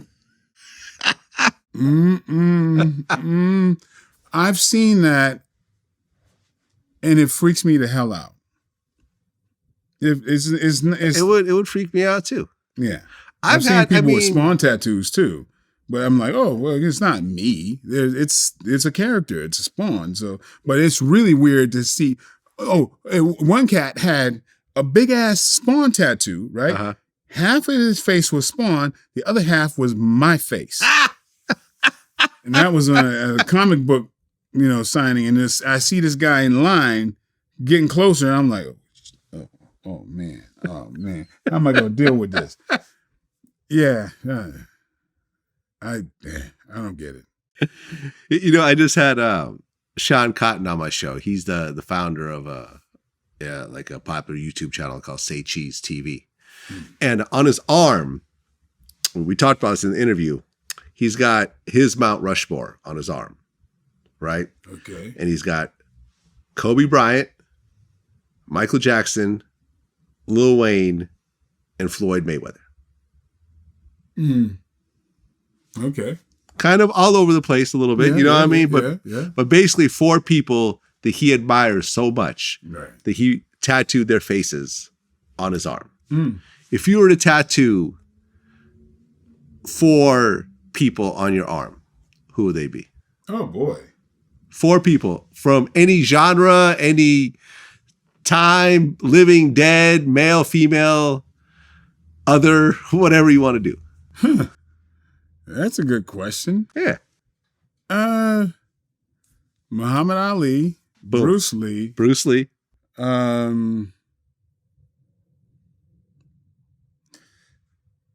Man. That's 4 2. people? 4 people. Let's Bob leave. Moses and Wait, who? Bob Moses. Bob Moses. And another picture of Ali. No, you got to have. No. Okay, who else would it have to be? Jeez, Bob Moses, the civil rights activist. Yeah. Okay. He did so much like quietly that most people don't know. I didn't know. I had to look him up. That's a hero. When it's not all about him, it's about what he does in silence. Yeah. Those are the people I admire the most. Damn, who would the last person be? This is weird. Am I gonna say this? There's somebody who means something to me like that. Martin Sheen? How weird is that? I was not ready for that one at all. Martin Sheen, not Charlie Sheen. No, Martin his father, Sheen. Martin Sheen. He's probably one of my favorite human beings I've ever met. Really? Yeah. Martin Sheen. Martin Sheen. Okay, the actor. The actor Martin Sheen. Okay, what is it about Martin Sheen? That dude, when I worked on Spawn, I got to know him a little bit. Oh, he was in it? Oh, yeah. He played the bad guy. Oh, okay. But I would just watch him move. Just the way he was as a human being was the most incredible person I've ever encountered. That dude, one time, I parked, we were shooting at Raleigh Studios. I would park. He got out, right? I parked after him. He never knew I was right there. But I was kind of following behind him about 20 paces. But Martin Sheen knew everybody's name that he passed. I mean, it's not like we all started working at this thing at the same time. But he knew the person's name who dumped the garbage. He knew everybody. And he knew enough to even, talk to them. Not just, hey, he knew everybody's name who worked on that movie. This man who achieved so much fame, he was just such a humble person. He would give his time to everyone. And I just started to study him. The most honest, one of the most kind-hearted people I've ever met. And I always wanted to be more like him ever since meeting him. I remember one time we were doing we had screenings in different places, and we would catching a flight, and we're going, and Martin had this little bag with him, and he made sure that it was right beside him all the time on the plane and whatever. And I was sitting beside him because, like, I was just, we would talk all the time, right? There's this really down to earth stuff, and he would just, just life lessons and just the way he looked at things. And I mean, then we get to this Hard Rock Cafe. We get in the limos, it's taking us places, and he's still holding his bag like I'm like, what the hell is that? Like, is that somebody's kidney? Like, what the hell is it? He's protecting his bag. But what we get into this crowd, and there is a crowd and barricade and everything else, and he's on the phone and he's talking, and I see him. I happen to see him. And there's a woman on the outside of the barricade, a Mexican woman, older, whatever, and he hands her the bag, and she's like, "Oh, thank you," and then she goes away. Later on, I asked him about that, and it was his housekeeper's friend that he was delivering something to. But the way he protected that damn thing, I'm like, man, that's my favorite dude ever. Like, that cat is like, I'm like, I want to be more like him, and just the respect he had for others. So that's why, long ass story. But there you go. That's why Martin Sheen. Yeah, that's why Martin Sheen. He means that to me. I think about that. How he is as a human being. Well, you mentioned Bruce Lee being on your arm. Quentin Tarantino did an interview recently on Joe Rogan, and he talked about sort of the backlash of showing, Bruce Lee getting kicked into a car in Once Upon a Time in Hollywood. And his response was this. He said, where I'm coming from, I can understand his daughter having a problem with it. It's her fucking father. I get it. But anyone else, suck a dick. Okay. I guess what he was saying in the interview was that Bruce Lee didn't really have a lot of respect for American stuntmen. I guess this is some stories that were circulating. Now, Bruce Lee himself is American, so there was sort of that whole thing. Okay. But a lot of people, had some sort of problems, him showing, basically Bruce Lee getting beat up in this movie. Did that bother you at all, or was it just whatever? Yeah, it bothered me. Really? Bit. Yeah. Okay. Yeah. It did bug me a little bit. Why? Because I felt like, okay, I heard Quentin say it was either going to be Bruce Lee. He was going to do that. He was going to have that be Bruce Lee or Jim Brown. It would really mess with me if it was Jim Brown. But there's a thing where I didn't like it because of there is like it speaks of a white supremacy thing that kind of bugs me. I know he's looking at it as hey, it's fictitious. He's taking dramatic license even with other historical things, right? So there's a brush that's being painted. But you've got to, and it's funny me talking about it because, famously the most negative thing that's connected to me is this whole Bruce Lee thing. Right. But, so I know, but it's like, I just feel like, my feeling when I saw it is that it's white supremacy shitting on other people. I felt that because especially when I thought this was like that being either it was going to be Bruce Lee or Jim Brown. I'm like, why are you taking these icons, these badass icons, and doing that to bolster your lead? Maybe I have a little bit of opinion on that because the only thing I ever did with Quentin is, I have that that scene where in Kill Bill where Bill defeats me is to make the lead look better, right? So I felt like, oh, it's a maneuver to make this guy Brad Pitt, to justify how he basically killed everyone at the end because he's such a badass. He I'm can beat up Bruce him Lee. Look like a badass. So for me personally, it's like it's some more Tarzan shit to me. You know what I mean? And so that's why it bothers me. So you pick somebody who's an icon to make, and that might be quite on purpose. That's why you did it. Yeah. But hey, I'm like, yeah, I see why you do it. It's not like I'm hating. Well, but it's to me, I wished it wasn't an icon. Yeah, but to be fair, Tarantino's always danced around the racism thing. Mm-hmm. His first, huge movie, Pulp Fiction, he's using the N-word. Yeah. Remember like the whole, does this look like dead N-word storage here and so forth. Then he kind of showed he had a black wife, I think, to kind of soften that a little bit. Mm-hmm. But still, you got a white guy using the N-word with a hard R to a black guy. Everyone kind of cringed when they saw that. Yeah, but that to me, it's a certain line there that I feel like a lot of my influences are similar to Quentin's, and I think he's evoking what the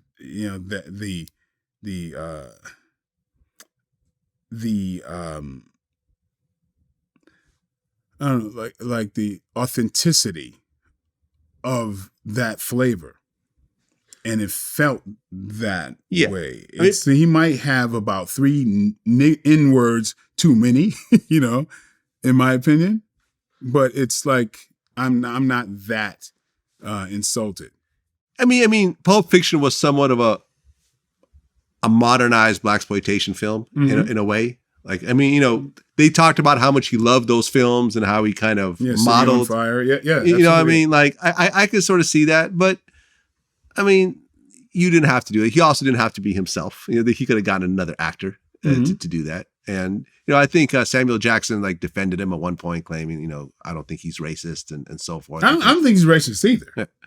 Well, no. Not for a second do I think. Not for a second. No, the guy. No, he's definitely not. Well, with the Bruce Lee thing, this is what he said. So that scene is based on something, right? He said Bruce had no respect for American stuntmen. He was always hitting them with his feet. It's called tagging when you hit a stuntman for real. He was always tagging them with his feet and his fist, and it got to the point where they would refuse to work with Bruce. He had nothing but disrespect for American stuntmen. It was probably just like, oh, they're just not good enough. They're pussies. I want to make it look real, but stuntmen don't like that. That's unprofessional. Now, when did that happen? Well, it was based on a book. No, but think about this for a second. When the hell did that happen? When did he fight American stuntmen? There was a book by a guy named Matthew Polly, Bruce Lee, A Life, where he talked about the whole stuntman thing, about how stuntmen hated Bruce on Green Hornet. Green Hornet? Yeah, and that's why they brought in a guy named Gene LaBelle to teach Bruce respect for American stuntmen. Number one, you have a lot of action films, right?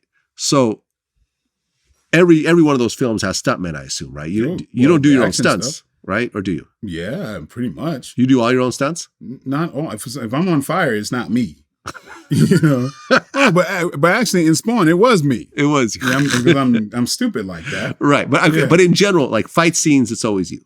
Yeah. Okay, but is it always the actor that you're fighting, or do they bring stuntmen, body doubles, and so forth for the people? No, usually I'm fighting another fighter. Exactly. Or somebody like that. Yeah. Okay, but are there stuntmen? Have stuntmen been used in the various films that you filmed, or no, not at all? Yeah, absolutely. Absolutely. Yeah. Okay. Yeah. So tell me about this whole tagging thing. Are you familiar with it? Well, you're saying somebody that hits people like for real in a movie. Yeah. Does that happen very often? Have you seen like real fights break out during movies? No, it does not happen very often at all. Okay. No, it does not happen very often. I mean, Steven Seagal hits the shit out of people. That's a unique situation. Okay. So you did how many Steven Seagal movies? Like 3? 3. 3 projects with Steven Seagal. One soup commercial for Nissan and 2 movies. A cup of noodles, Nissan? Yeah, for Japan. Okay. Yeah. All right. So in those films you did with Steven Seagal, he was actually hitting the stuntmen for real? Hell yeah. He's known for that. He's known for that. Hell yeah. So how would the stuntmen react after getting punched by Steven Seagal? Ouch.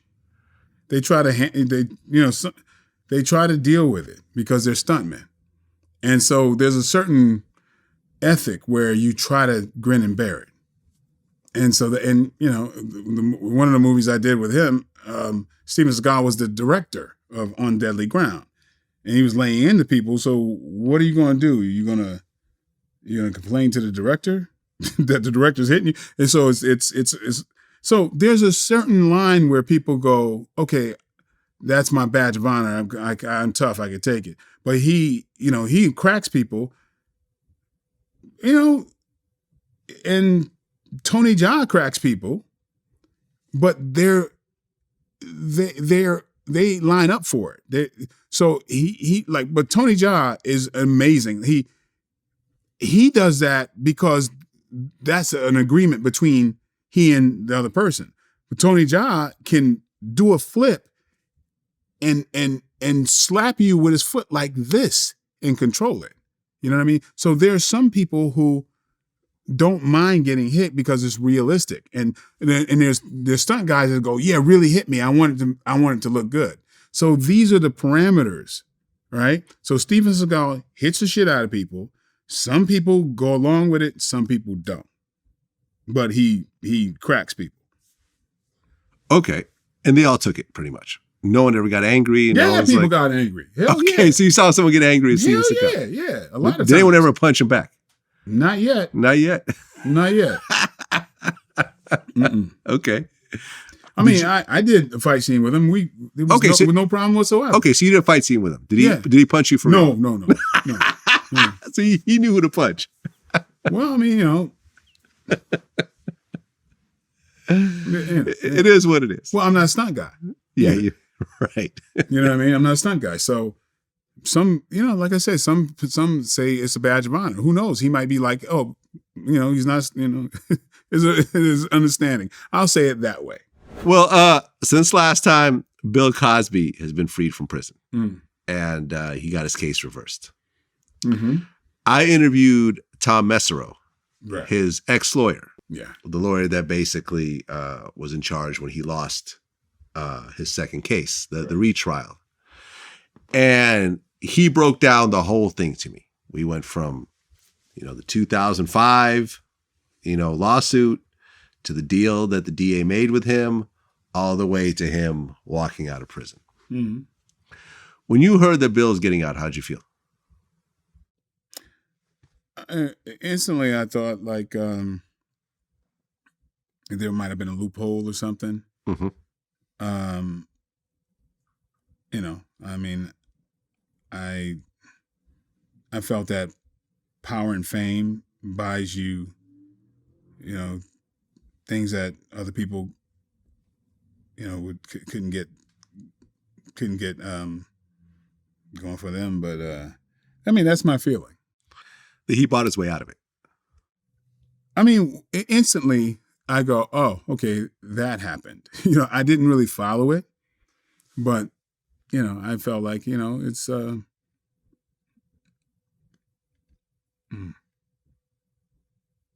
I just I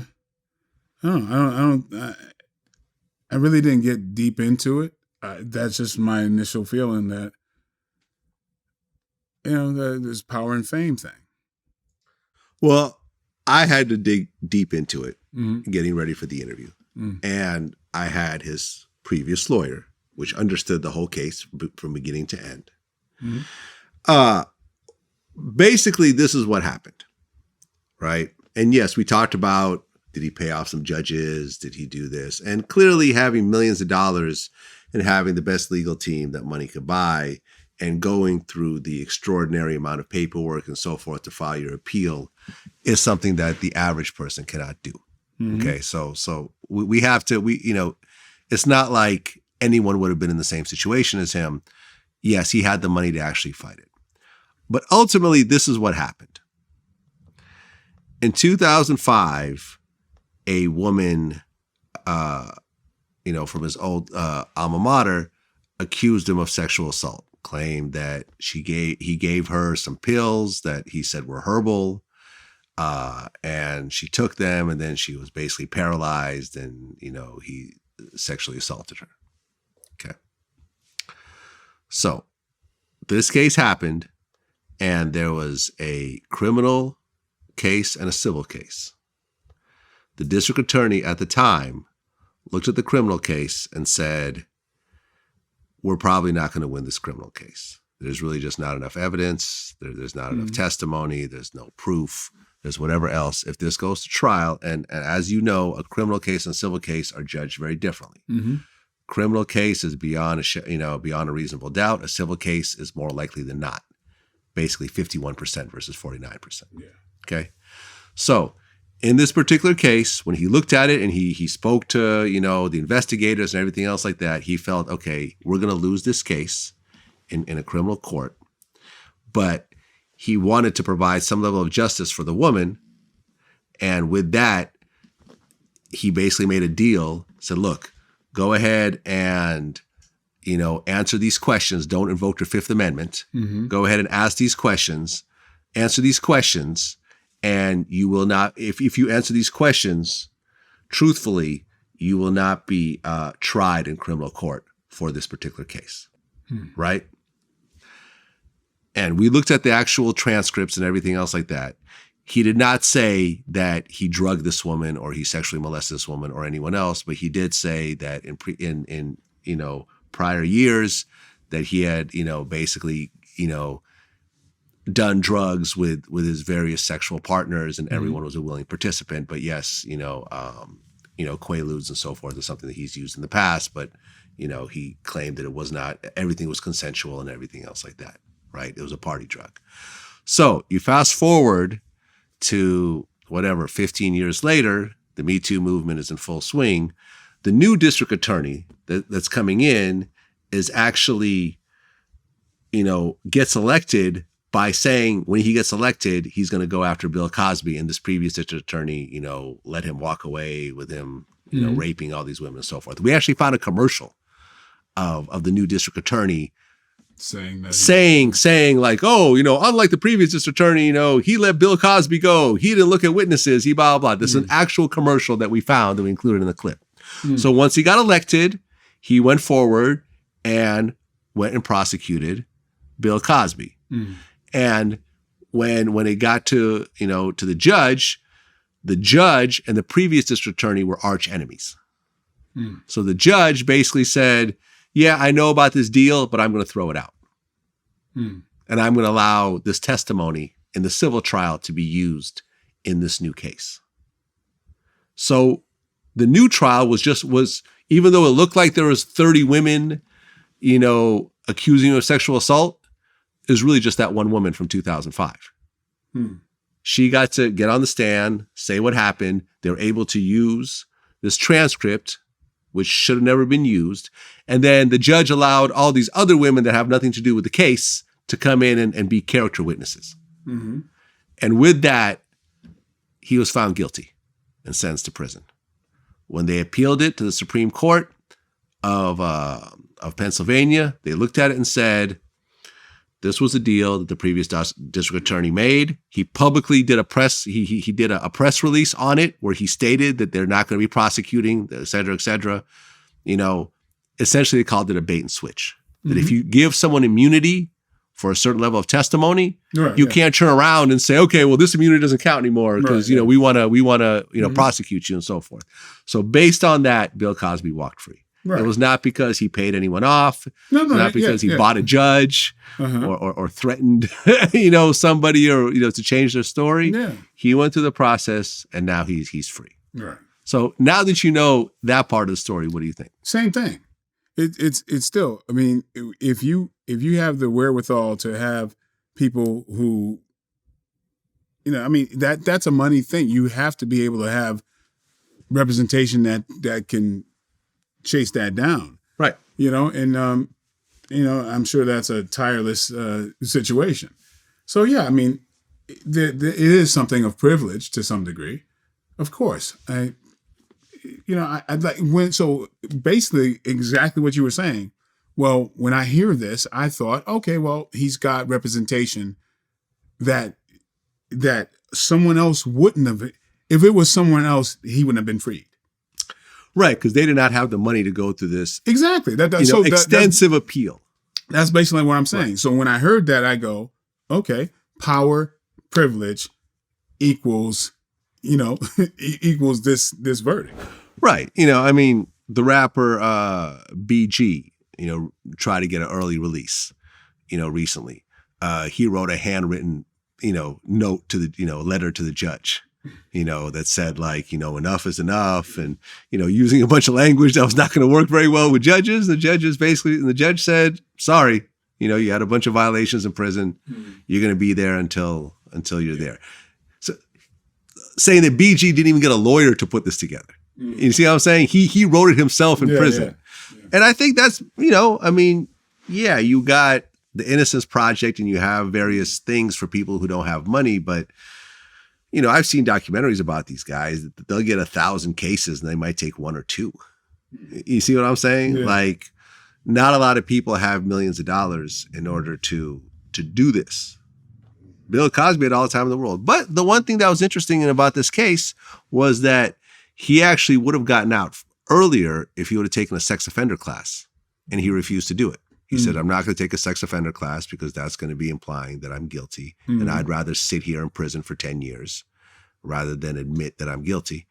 And, you gotta look up to that. The fact that you have this 80-something-year-old blind man who's worth hundreds of millions of dollars that could really sit home in his mansion and never have to talk to anyone ever again and never have to answer for himself, that's willing to sit in a dirty prison cell for his principles.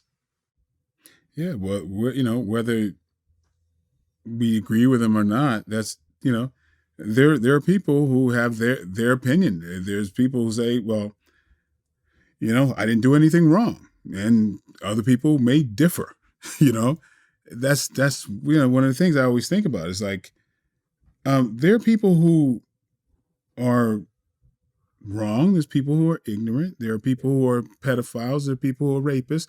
And like, they exist in the world, right? So you take one of those people who has, a problem, like some kind of imperfection or whatever, and you put all of a sudden this stupid person or this rapist or whatever, you give them a bunch of money and they're famous now. Yeah. Does that heal that? You know what I mean? Fame, it's like, fame heals like all that other stuff. People are imperfect. They have flaws. When people just think there's no way that a man that's famous could do this, I just not saying that he did it or not. I just go, why does fame cure everything to you? Like, why is it that this person or that person, why can't they be flawed human beings and famous? Is it out of the question? Why is it, so I just do that, not even pointing names. Is it the realm of possibility that a famous person could be guilty? No, it's not. And, Bill had a reputation for this type of thing. This didn't come out of nowhere. Yeah. And yes, a lot of women came forward. Were all the women lying? Probably not. Were some of them lying? Yeah, because probably. Like, I just go, just go down. Okay, so there, when you just kind of just chase down the other side, that means all of these women are lying. Let's look at that. So what do they do for a living? They're going to spend all their time lying about this. Like, OJ was set up. Okay, let's look at it. So what's the amount of people who could set this up? Let's go. Okay, It's a guy with the glove with OJ blood on it and Nicole blood on it. He's got to jump the fence. Nobody can see him, but he's got to jump the fence. If somebody sees him, like, they're gone. Like, they got to drip OJ blood here. They got to do this. They got to have a Bruno Magli shoe, size 12. They got to step in the blood. And somebody just saw you. Oh, we're all screwed. We're all going to jail. Like, just think about it. It's good. Just follow the logic. Let's just, okay, so Bill Cosby's innocent. 60 women, 60. That usually happens. They're going to pick on that guy, right? Listen, okay, well, I just want to legitimize the other thing. But number one, there's the money aspect of it. Okay. This woman who ultimately sent him to prison got a $3.8 million settlement already. Okay. To me, that bothers me a little bit. Because I feel like, okay, you either want justice or you want your money. You see what I'm saying? That's like, 1 out of 60, right? So I'm not talking. She got her money, right? And she still proceeded to try to put him in prison after taking his money. I hear you. You see what I'm saying? I hear you. Let's not give credit to the people that Jeffrey Dahmer didn't eat. Okay, we want to start doing that. Oh, Jeffrey Dahmer didn't eat this person. He treated this person real nice. But guess what? He ate a bunch of other damn people. So so I'm just saying, like, when we leap to go, oh well, this situation, okay, hey, maybe there's a point. But I'm just saying, if there's 60 people in this goddamn room, just picture that for a second. Well, it's 60 people in a goddamn room, and all of them have way less money than this one guy who they're trying to get money out of. When has that ever happened before? It happens all the time. It happens every day. Go ahead and name it. Michael Jackson. Oh, you picked that guy? Really? Really? Okay. But Michael Jackson couldn't have done it because he wrote Thriller.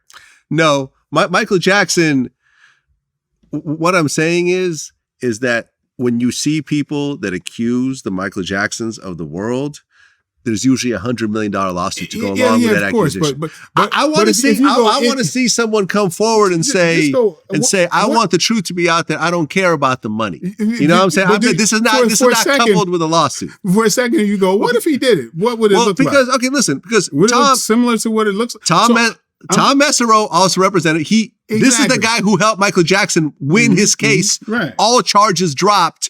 Every felony and misdemeanor was dropped ultimately, and you come to find out. I'm telling you, Michael Jackson couldn't have done it because he sings too well. I'm not saying he could have done it because he sings too well, but when you look at his accusers, you find out that, for example, the trial that he won, which was triggered by a documentary as well, like the R. Kelly situation, and the mother of the woman, the mother of the child who claimed that he was being molested by Michael was a scammer.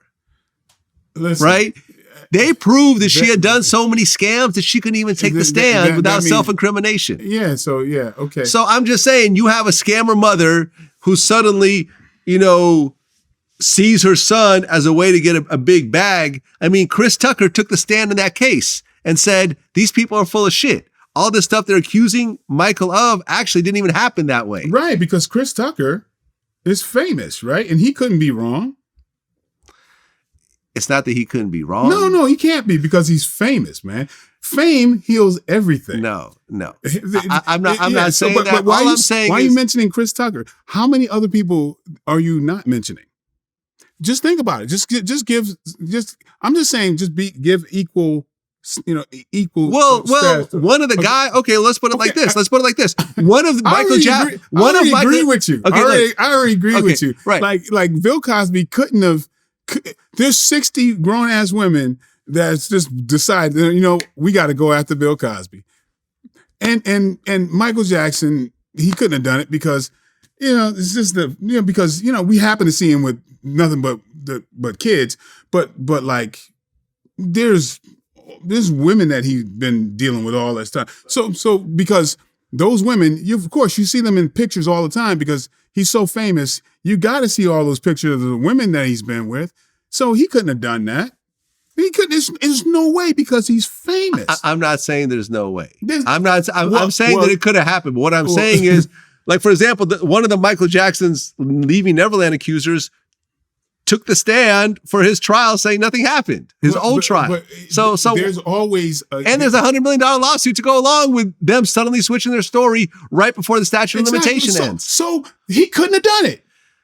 He could have done it, but okay, the money. That's all I'm saying. The money aspect. There's a money aspect. There is a massive money grab. Listen, at the end of the day, I've had people sue me. I've had to settle with people. It was bullshit. It was all a fucking money grab. It's all a money grab at the end of the day. At the end of the day, it couldn't possibly be. Out of all the women that claimed that Cosby raped them or whatever, there was only one criminal case. And in fact, that criminal case... What does that matter? Like, honestly. What does that matter? Yeah. You're a serial rapist, but no one files criminal charges against you?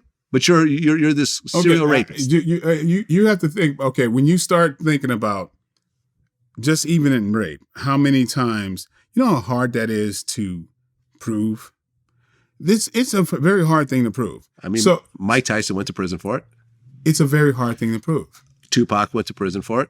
It's a very hard thing to prove. There's far more people who can never, especially when it's a very famous person. Let's not forget that it's very difficult to prove that. Yes, and there's also, you have to understand that in every disagreement, especially between men and women, they're both going to see that situation differently, right? Hey, they're going to see that situation very differently. I would, for the man, it could be like, listen, I was just attracted to her and I was trying to convince her to have sex with me, and I was trying to talk my way into it, and and so forth. The woman was like, I was not into it at all, and he raped me. And it's like, no, I didn't rape you. We had consensual sex. And at one point, is it consensual or is it rape? You know what I mean? Like at one point, is it rough sex or is it rape? But let's not pretend. Are we going to sit here and pretend that people don't put date rape drugs in people's drinks? Yes. Okay. All right. Let's establish that for a second. So we're saying that Cosby, right? Cosby couldn't have possibly done that, even though he mentions Quaaludes and things like. He couldn't have done it. He had a joke that is on record about the Spanish fly. Right. So to put something in someone's drink, right? I see some. I always like to look at it like this. I would love it for like, okay, yeah, you hanging out with Cosby, right? Or somebody. That's not Cosby. Somebody somebody famous. I don't want to say a name because then it seems like I'm going after that person. So imagine this person. You hanging with this very famous person, right? And you're having drinks with him. Next thing you know, you wake up. Your pants unbuttoned, you leaving his house, you don't know what the hell happened. And, then it comes out later that, this dude rapes dudes, right? I mean, what do you do? What do you do? As a man, what do you do in that situation? You go after this very famous person? You go to the police, you do a rape kit, you file criminal charges. You think most men would do that? And let me put it like this. In the court of law in America, if you get a criminal conviction, you automatically win the civil case. You know how hard it is to do that with somebody who's got that much money? A rape kit? I don't know. Right, because, like, for example, Tom Mesereau talked about the whole celebrity thing, and he feels there's celebrity injustice. He feels that for a lot of celebrities, the laws are actually harsher. And look, number one, you also can't deny this, right? In the same way, like clout chasing, in the same way that people clout chase, law enforcement does the same thing. Would law enforcement rather bust Michael Jai White or bust Michael the bus driver. All of these things are true. Yes. You're picking them. We will always find the exceptions to the rule. That's always going to be there. But I want you to think for a second. There is a decision that you're making to go that direction and to think of that as the logic behind it. There is a decision. Whereas if this was your loved one, that is one of those 60 people, you might be thinking different. You might be thinking different. You might be thinking different, right? Okay, because so you're gonna take the side of the. All I'm saying, because you, as an intelligent person, are going to say, okay, there's something that you say, I don't want this to happen. And you may be looking at that side of, oh well, here you go, and this is the only case, and whatever. That's always going to be there. But I'm just saying, just for shits and giggles, let's look at the other side. When you start looking at the other side, when you start walking that thing about the OJ conspiracy, and you go, let's prove this. And you start thinking about the Bill Cosby conspiracy. Let's really put it on its feet and really look at it. It starts to make you go, wow, that's kind of far-fetched that all of that would happen, especially, I'm not talking about, I'm talking about really putting it on his face, finding who these people are, right? And, are these women intelligent, career people, all these type of people? And then you start to go, all right, this person would dare go through all of these things. Mm-hmm. And if you walk that walk and you start really looking at those people and you still come away with, no, I think this is a conspiracy, all 60 people, then I say, then cool. You've satisfied my question. I just think when you do that, you might look at it a little bit different. Yeah. That's all I'm saying.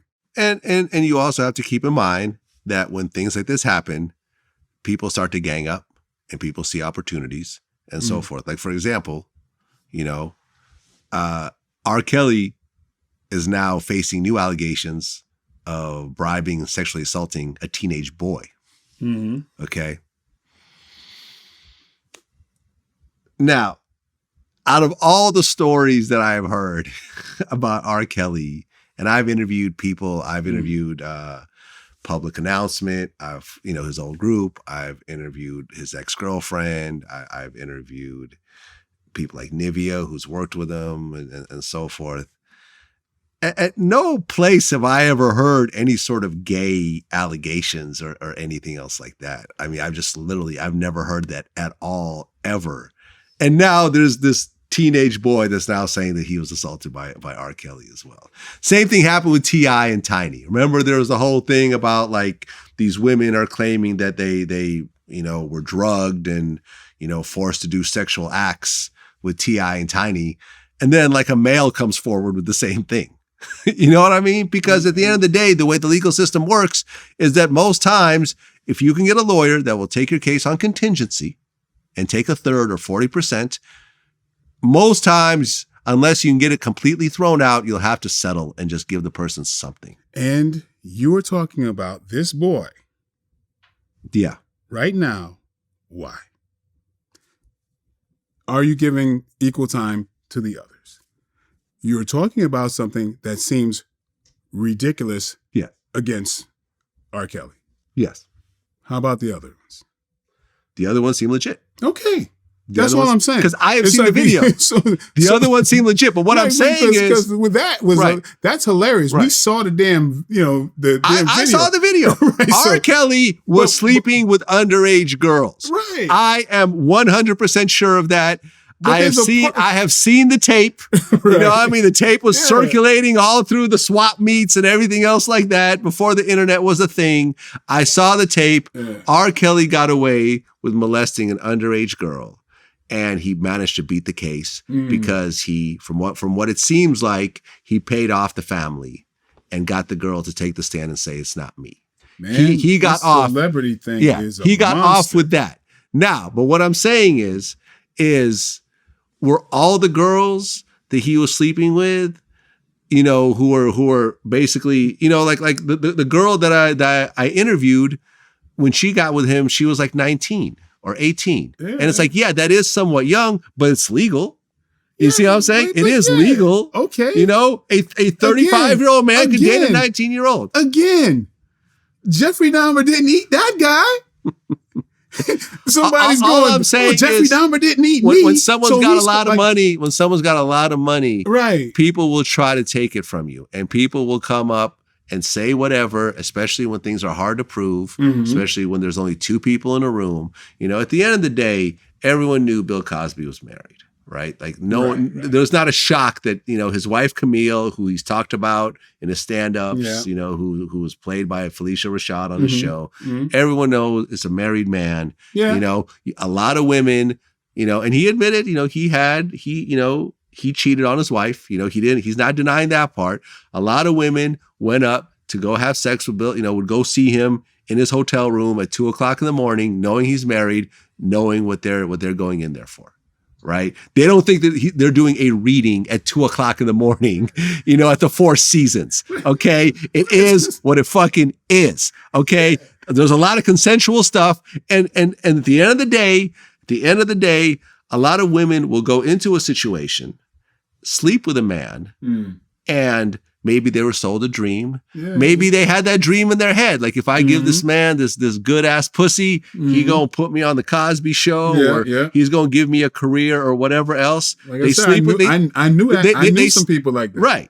They slept. You know, I'm sure. Now, I don't know if you want to admit it or not, but I'm sure that there are women that slept with you thinking that it might turn into some sort of career thing later on. Never? No, not one time. No. Okay. No, because I've never got with a groupie ever. Okay, well, I have. Yeah. Well, let me break it down. Right, in my heyday, when I was DJing, when I was doing shows in Australia and Bahrain and Paris, yes, I would go. I would sleep with women after the show that I pulled out of the audience and so forth. They were getting with me not because I had a great personality, it was because I'm on a poster or a billboard or whatever else, and it is what it is. And, you know, someone probably walked away with it feeling, I probably should have done that. Yeah. You know, I didn't know the guy. I met him 2 hours before. No, I get it. You know, but I was the hoe. I was the other one. I was the one, you know, punching above my weight class. You know what I mean? I was always looking for like, what you bringing to the table. So that's why I avoided that kind of a thing. Okay, but all right, but fair enough. But you do know how Hollywood works. Women, you know, I mean, women will use sex, you know, as a stepping stone, as a way to get ahead, because sometimes they feel that's all they have to offer to this particular man. You know what I'm saying? And a lot of times it doesn't work out for them. You know what I mean? Like the stories of, I walked in and he was masturbating. And it's like, well, you could have just walked out, right? He's masturbating by himself. Like, you could have just walked out. Thanks for saying that. Like, if we're talking about, if you talk about 16 women, right? So how many people were cool, right? How many people probably were cool with it? You're talking about, when you just kind of break down somebody's day, right?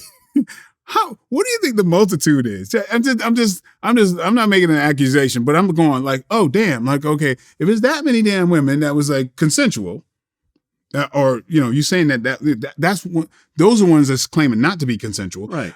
Well, there's got to be a hell of a lot more that are consensual. And you got the chicken heads that's down for whatever. And so that's even a bigger number. Damn. What are you doing in your free time? Like, you got to study your lines. You got to eat. That's when you start thinking about what those numbers must be like. You got to travel. You got to do. That's a lot. I mean, I have slept with way more than 60 women. Like you know, I've easily I'm talking slept. About. I at my age, I've hundreds, like literally. Right, but what I'm saying, what I'm saying. So out of those hundreds that I've slept with, could 60 come together and say, Vlad did something improper when we had sex? Maybe. I don't know. I don't think so. They're not going to do that. If they're not going to they're magically going to come up with the same story. I mean, the story's already out there. All you got to do. I mean, these allegations started from the mid-'60s. The mid-'60s. They're 60 years ago. 60 years ago. I mean, come on. Yeah, that all I'm saying is, listen. I have been approached. Listen, I have gotten messages from women who like, hey, remember we went out in 2003? Right. And I'm like, no, I don't. I don't remember we went out in 2003. I'm looking at your picture. I have no idea who you are. I have no idea who you are. You guys think about it. There's a reason why you are cherry picking these things. Okay. There's a reason. You are cherry picking. No, there is no reason. I interviewed his lawyer and I got to hear, in the same way that you said, hey, when I first heard about this, it sounds like power and money. I said, yeah, I thought the same way, but I'm actually interviewing the lawyer, so I can't come in with these general statements. Yeah. I actually had to go through year by year and look at the actual cases and go through it with him, who actually had to learn and study all this and actually break it down. And honestly, a lot of it sounds like bullshit. He should never been in court to begin with, because he was given an actual immunity. Yeah, you're talking about legal things. Yes. So that's all I'm saying. So you can do that. Left, right, sideways. Yeah, you're probably going to be right about legal stuff, because I don't know damn thing about legal stuff. Right.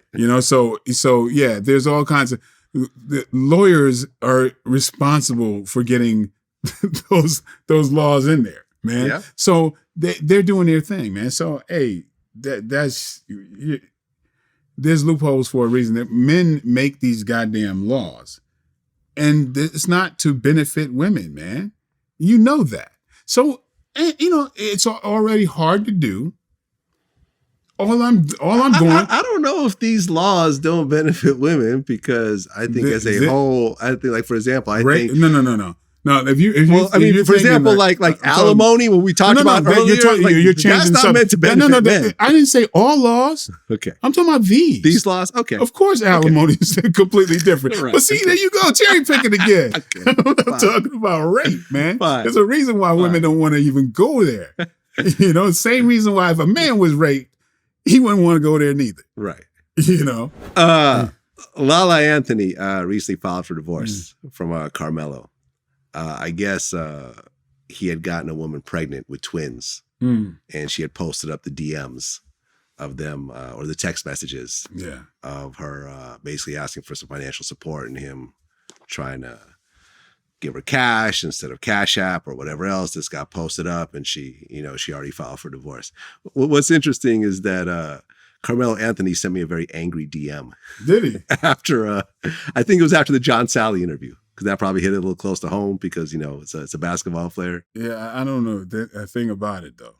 Yeah. But like, it was very interesting to me that and I'm not going to say like I didn't repost it or screen capture or whatever. Huh? What happened?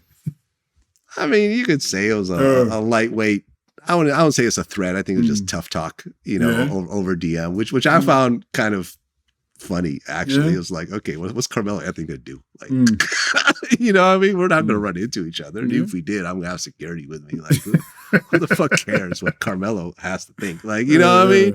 But it's interesting to me how people get mad at other people over their own bad decisions. Right? Yeah. Like you're mad at me over this. You've been a public figure for what, 30 years now? Mm-hmm. You know what I mean? I mean, he was a star, like, I'm sure in junior high already. Yeah. Like, dude, like, athletes have been coddled and like kind of taken care of since high school.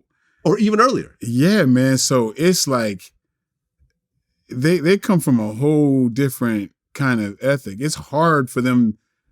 I mean, the real world doesn't really touch them very much. Right. Yeah. So it's kind of hard for them to navigate in a regular world because they've never seen it. Right. But you are a public figure. Yeah. Okay.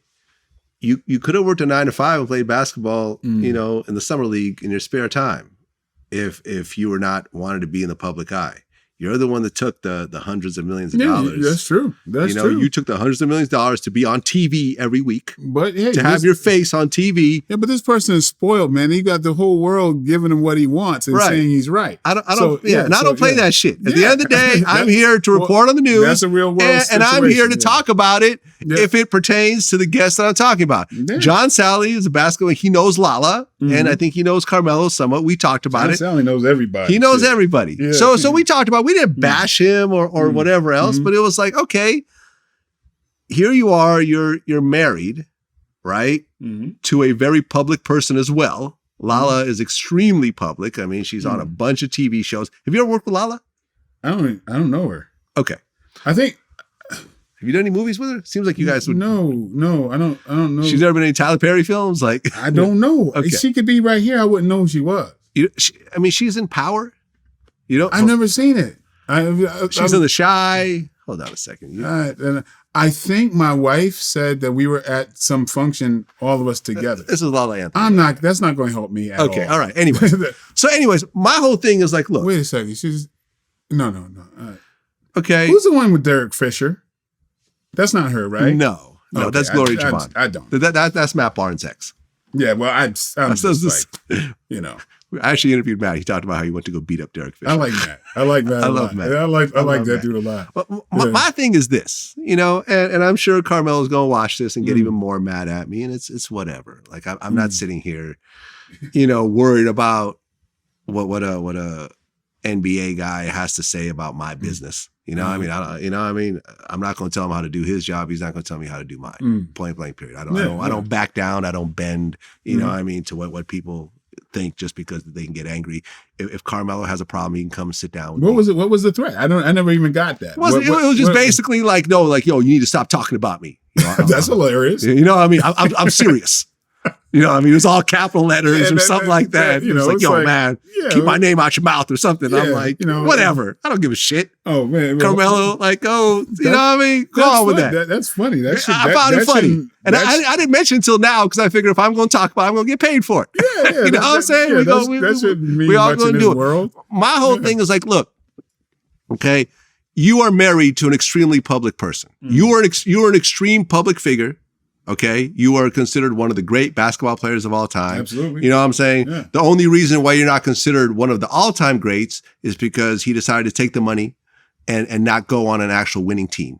You know, he stayed with the Knicks forever, who was always a garbage team because, you know, he had a chance to go do a LeBron and get with a winning team and get some championships. Gotcha. Instead, he took the check and he stayed with a losing team for a very long time. Okay? And that's fine. That's his choice. But he was one of the biggest paid NBA players at one point. His wife, once again, is on Power. She's on The Shy. She's doing movies. She's very public as well. Now, do they have are they just married in name and live separate lives? I don't know, but they're still married. You decide to go mess around with someone.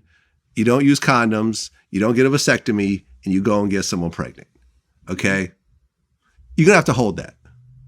Okay. And then for whatever reason, you don't financially take care of this person to the point where she's posting DMs on the internet for the whole world to see.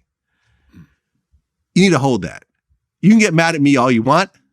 You can get mad at whoever else is reporting on it or talking about it. Doesn't matter. It's your own decision. You did what you did, and you're going to have to hold that. If you were Carmelo, the bus driver, we wouldn't be talking about you. No. But you decided to be on TV and be in the public eye and do like commercials and, you know, whatever else. Yeah. So this is what comes with it. Okay? Deal with it. You're not going to be coddled by everybody. Okay? Yeah. I'm not a coddler, you know? It is what it is. So go ahead and send me another angry DM or whatever else you want to do. But at the end of the day, That's just funny. It was funny. That's so surface. It's, if I was a friend of his, I'd make him laugh at it himself. Like, should be nothing in his sphere. Yes. You know, like, yeah, you know. Right, I've met him once. I think we have a picture together at a Jordan party, but I don't know him. I don't know Lala. Yeah. They both know me. I mean, when I met him, they both knew who I was, okay. You know, and vice versa. So there's, you know, it's like we're aware of each other, but we don't know each other. Yeah. These aren't my friends. You know what I'm saying? So, yeah. Well, you know, you're in this business. Yeah. You're supposed to be talking about people. Exactly. Yeah. I just want to say, because I have, a few Haitian friends. And man, Haiti deserves better than what's happening right now. I mean, their president was assassinated, and then someone shot up the funeral. they really need better. That country really could use a great leader right about now.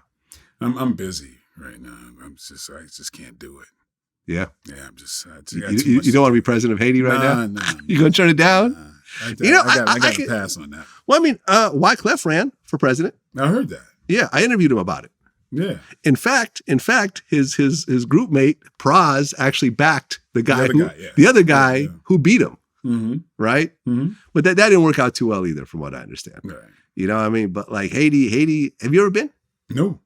I haven't. I've been to DR, which I guess is on the same island. Mm-hmm. Right? But man, like it's just sad to see a country that I admire and the people that I admire just go through this level of nonsense. Are you talking about the United States or are you talking about Haiti? Haiti itself. There's no dig for the United States. Like, who the hell are we the last 4 years? Well, we went through some dumbass shit. But no one got killed. Or did they not? Well, the president didn't get killed. No, well, yeah, the president didn't get killed. I mean, we haven't had a lot of people died. A lot of people as a result of. Well, okay, I can see where you're going with this. Yeah. I can see where you're going with this. Reparations. Mm. The founder of BT, Robert L. Johnson, calls for $14 trillion in reparations. Now, you actually, you sent me a note recently saying that you were pro reparations also, and you have your own way to fix it. To me, it's simple. The original sin, the biggest sin about, since emancipation, is there's the 40 acres and a mule thing, right? Mm-hmm. That never got, never happened. But the redlining, that aspect of when Black people were not allowed to own homes, that's one of the biggest scourges of the United States. That's something that could be repaired just by giving land. Not asking for money, give land. That is the single thing that has accounted for wealth in this country. Because when you own land, you can get loans against that land. So if you start thinking about all the money that has been incurred because people were homeowners, they owned land, that was the birthplace, the foundations of starting businesses. That one thing led to the economic gain of the United States. When we were denied that we were denied the possibility of building wealth. Therefore, land. We have land. Give land to the people. To me, don't know. To me, that seems to make a lot of sense. Because if everybody say, there's a lot of land. Mm-hmm. If we develop land and give it to people who have been on the wrong side of this redlining, Black folks, where's the flaw in that? Especially if it's land that you can just continue to develop and communities that you can develop and schools and everything else. How does that not work? Well, yeah, I mean, there's actually a famous case right here in California where there was a beach that was stolen from a Black family in 1924. There's so many of those. You know what I'm talking about? There's so many communities that are underwater because they I happen to know a lot about this kind of stuff. Right. I mean, basically what happened was right here in LA, almost 100 years ago, there was this beach, which was right by Manhattan Beach, that basically was owned by a Black family. And basically Black people would come from all over California to go and hang out at this beach. And then, essentially the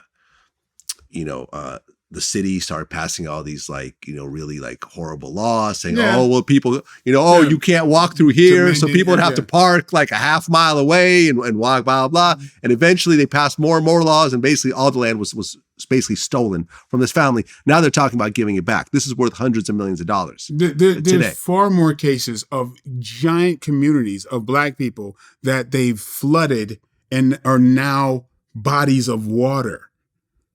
There's something like 13, like at least 13 of these major communities that were taken over. That's endless. There's so many of these things. These when we start talking about land, and that I think we still have it in abundance. Why is that not? I mean, I don't understand. Well, why can that not be on the table? Well, I mean, when it comes to reparations, with me, like about a year or so ago, I had I put some statements out there that a lot of people are upset about. I basically said I'm all for reparations. I said possibly, as free college educations.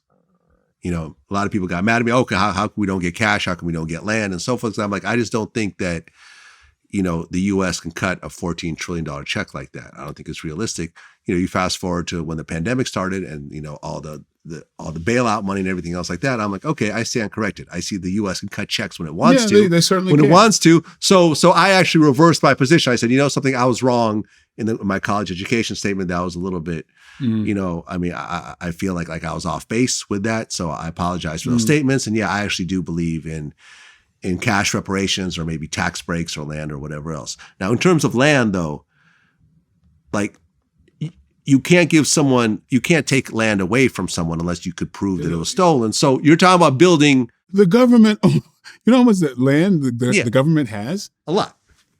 There it is. So you're basically talking about just taking some government land and saying, here you go. Absolutely. Okay. You can sell that land if you want to or develop it. Right. You can develop your communities, your schools, everything that was taken away from you. That to me makes the most sense. This government has a great deal of land that is just not being used. Okay, fair enough. So I mean, reparations, land, there it is. I'm for it. Mm-hmm. I'm for it. Mm-hmm. Well, before I let you go, you had been telling me about the studio in Connecticut, gigantic studios. And, in this business in Hollywood, everyone always talks and everyone always claims that they're working on the next big thing and so forth. So I actually went out to Connecticut and checked it out. Yeah. And it was pretty spectacular. Yeah, thank you. You know what I'm saying? It was a huge studio space, and they were actually filming a Netflix movie in the space already when we showed up. Yeah. So you actually have a huge studio. It's not just an idea. Mm-hmm. It's an actual studio that's right now in your old hometown of Bridgeport, Connecticut, which is dope.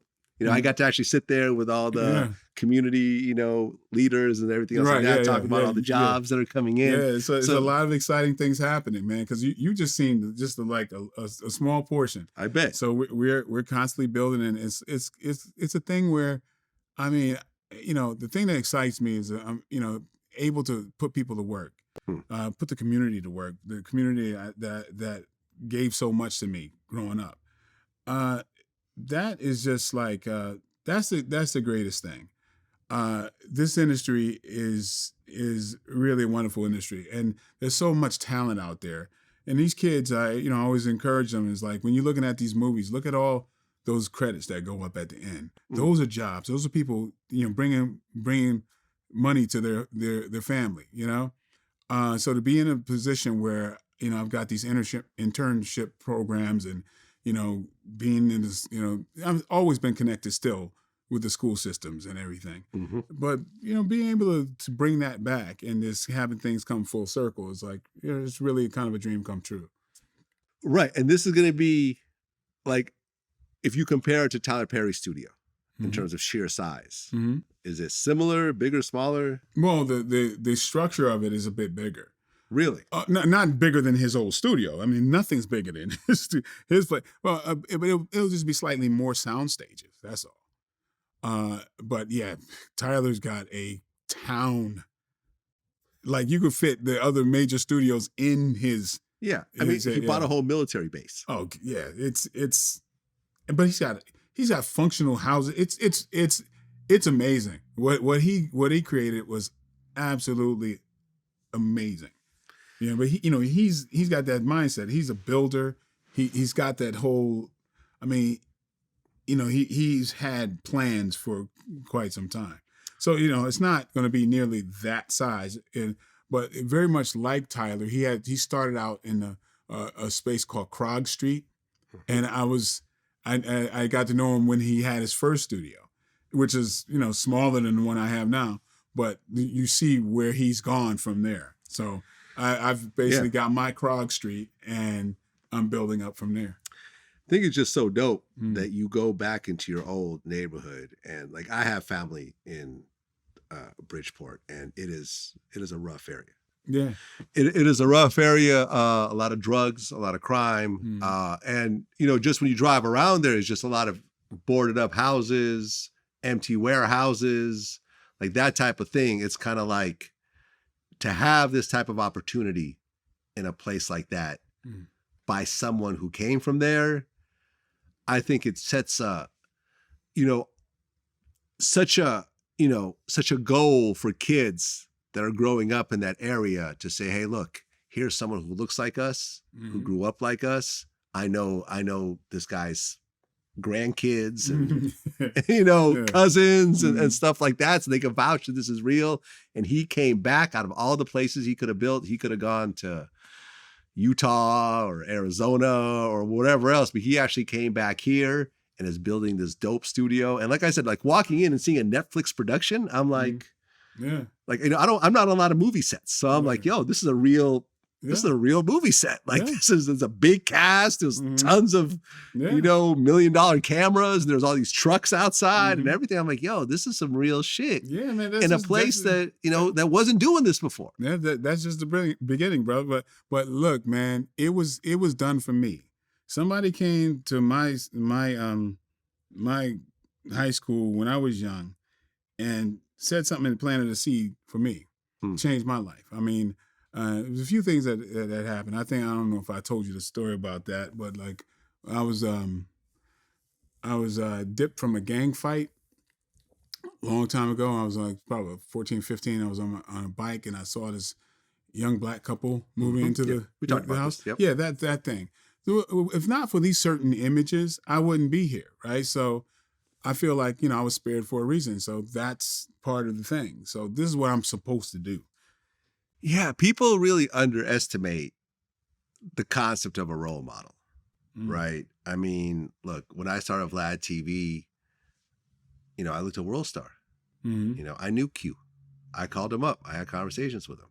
I saw, if you look at VladTV.com, it's structurally similar to how World Star even looks today. I used it as a model. I saw, hey, here's this guy I knew, who, he's passed away at this point, but, we used to hang out. We went on, he took me on tour, he managed me as a DJ slightly at one point, and, he could do this. Well, if he could do it, I could do it. You know what I mean? And I looked at like, okay, you got the Source, you got XXL. Okay, I could do something like that. Barack Obama, I feel like black kids and mixed kids could look at him and say, okay, you don't have to be white to be president. That's true. They look at Kamala Harris. Okay, you could be second in command and be a woman. Be a black woman at that. That's what gets on my nerves when people say, oh, Obama didn't do enough for black people. I'm like, do you understand the fact that he's been there? Let's just 2 terms. Yeah, just unlike the fact Trump, that he did 2 terms. Yeah, but it's like, there's the whole generation of kids that go, oh, that's my president. Racism is ridiculous. Yeah. Like, how are they going to think of white supremacy when you grew up seeing that guy? Black or white, there's going to be a whole different, these people who grew up with him as their president are running things now. So how is that not significant? And the way this man carried himself, just by itself. Yeah, no one went to prison around him. He was not impeached twice. Yeah, just the class and dignity. He wasn't caught cheating on his wife in the Oval Office like Clinton. But then look at the image of those two people and that family. Yeah. You think that that's not significant to the world? And when you see the guy who followed, what that family structure looked like? Right. So you like, come on. Like, that's not significant just by even just the optics of it. Yeah. And like, you know what I mean? So yeah, he changed the world. Continues to change the world. Mm-hmm. You know, come on. So it's bigger than is bigger than that petty shit. Yeah, you know. Oh, you didn't do nothing for black people. Okay. Yeah. There you go, Michael Jai White, man. Always a pleasure. And you got some movies coming out. Yeah. There's a World War II film that I saw with Tyrese. With Tyrese. Dolph Lundgren. There's a Dolph Lundgren movie coming out. Oh, is that a different film or the same film? The Dolph Lundgren film is the World War II? Yeah. Okay, Dolph's in it as well. Yeah, I must break you. We had the most famous fake Russian ever. Right. Yeah, we had a good time doing that. So it's about the 761st Tank Battalion. It's historical. Dope. It's the badass. The first Black Panthers. Right. Yes. They were called the Black Panthers? Yes, they were. Yeah. Oh, dope. Yeah. That's what it is. Yeah. Michael, until next time. All right. Peace.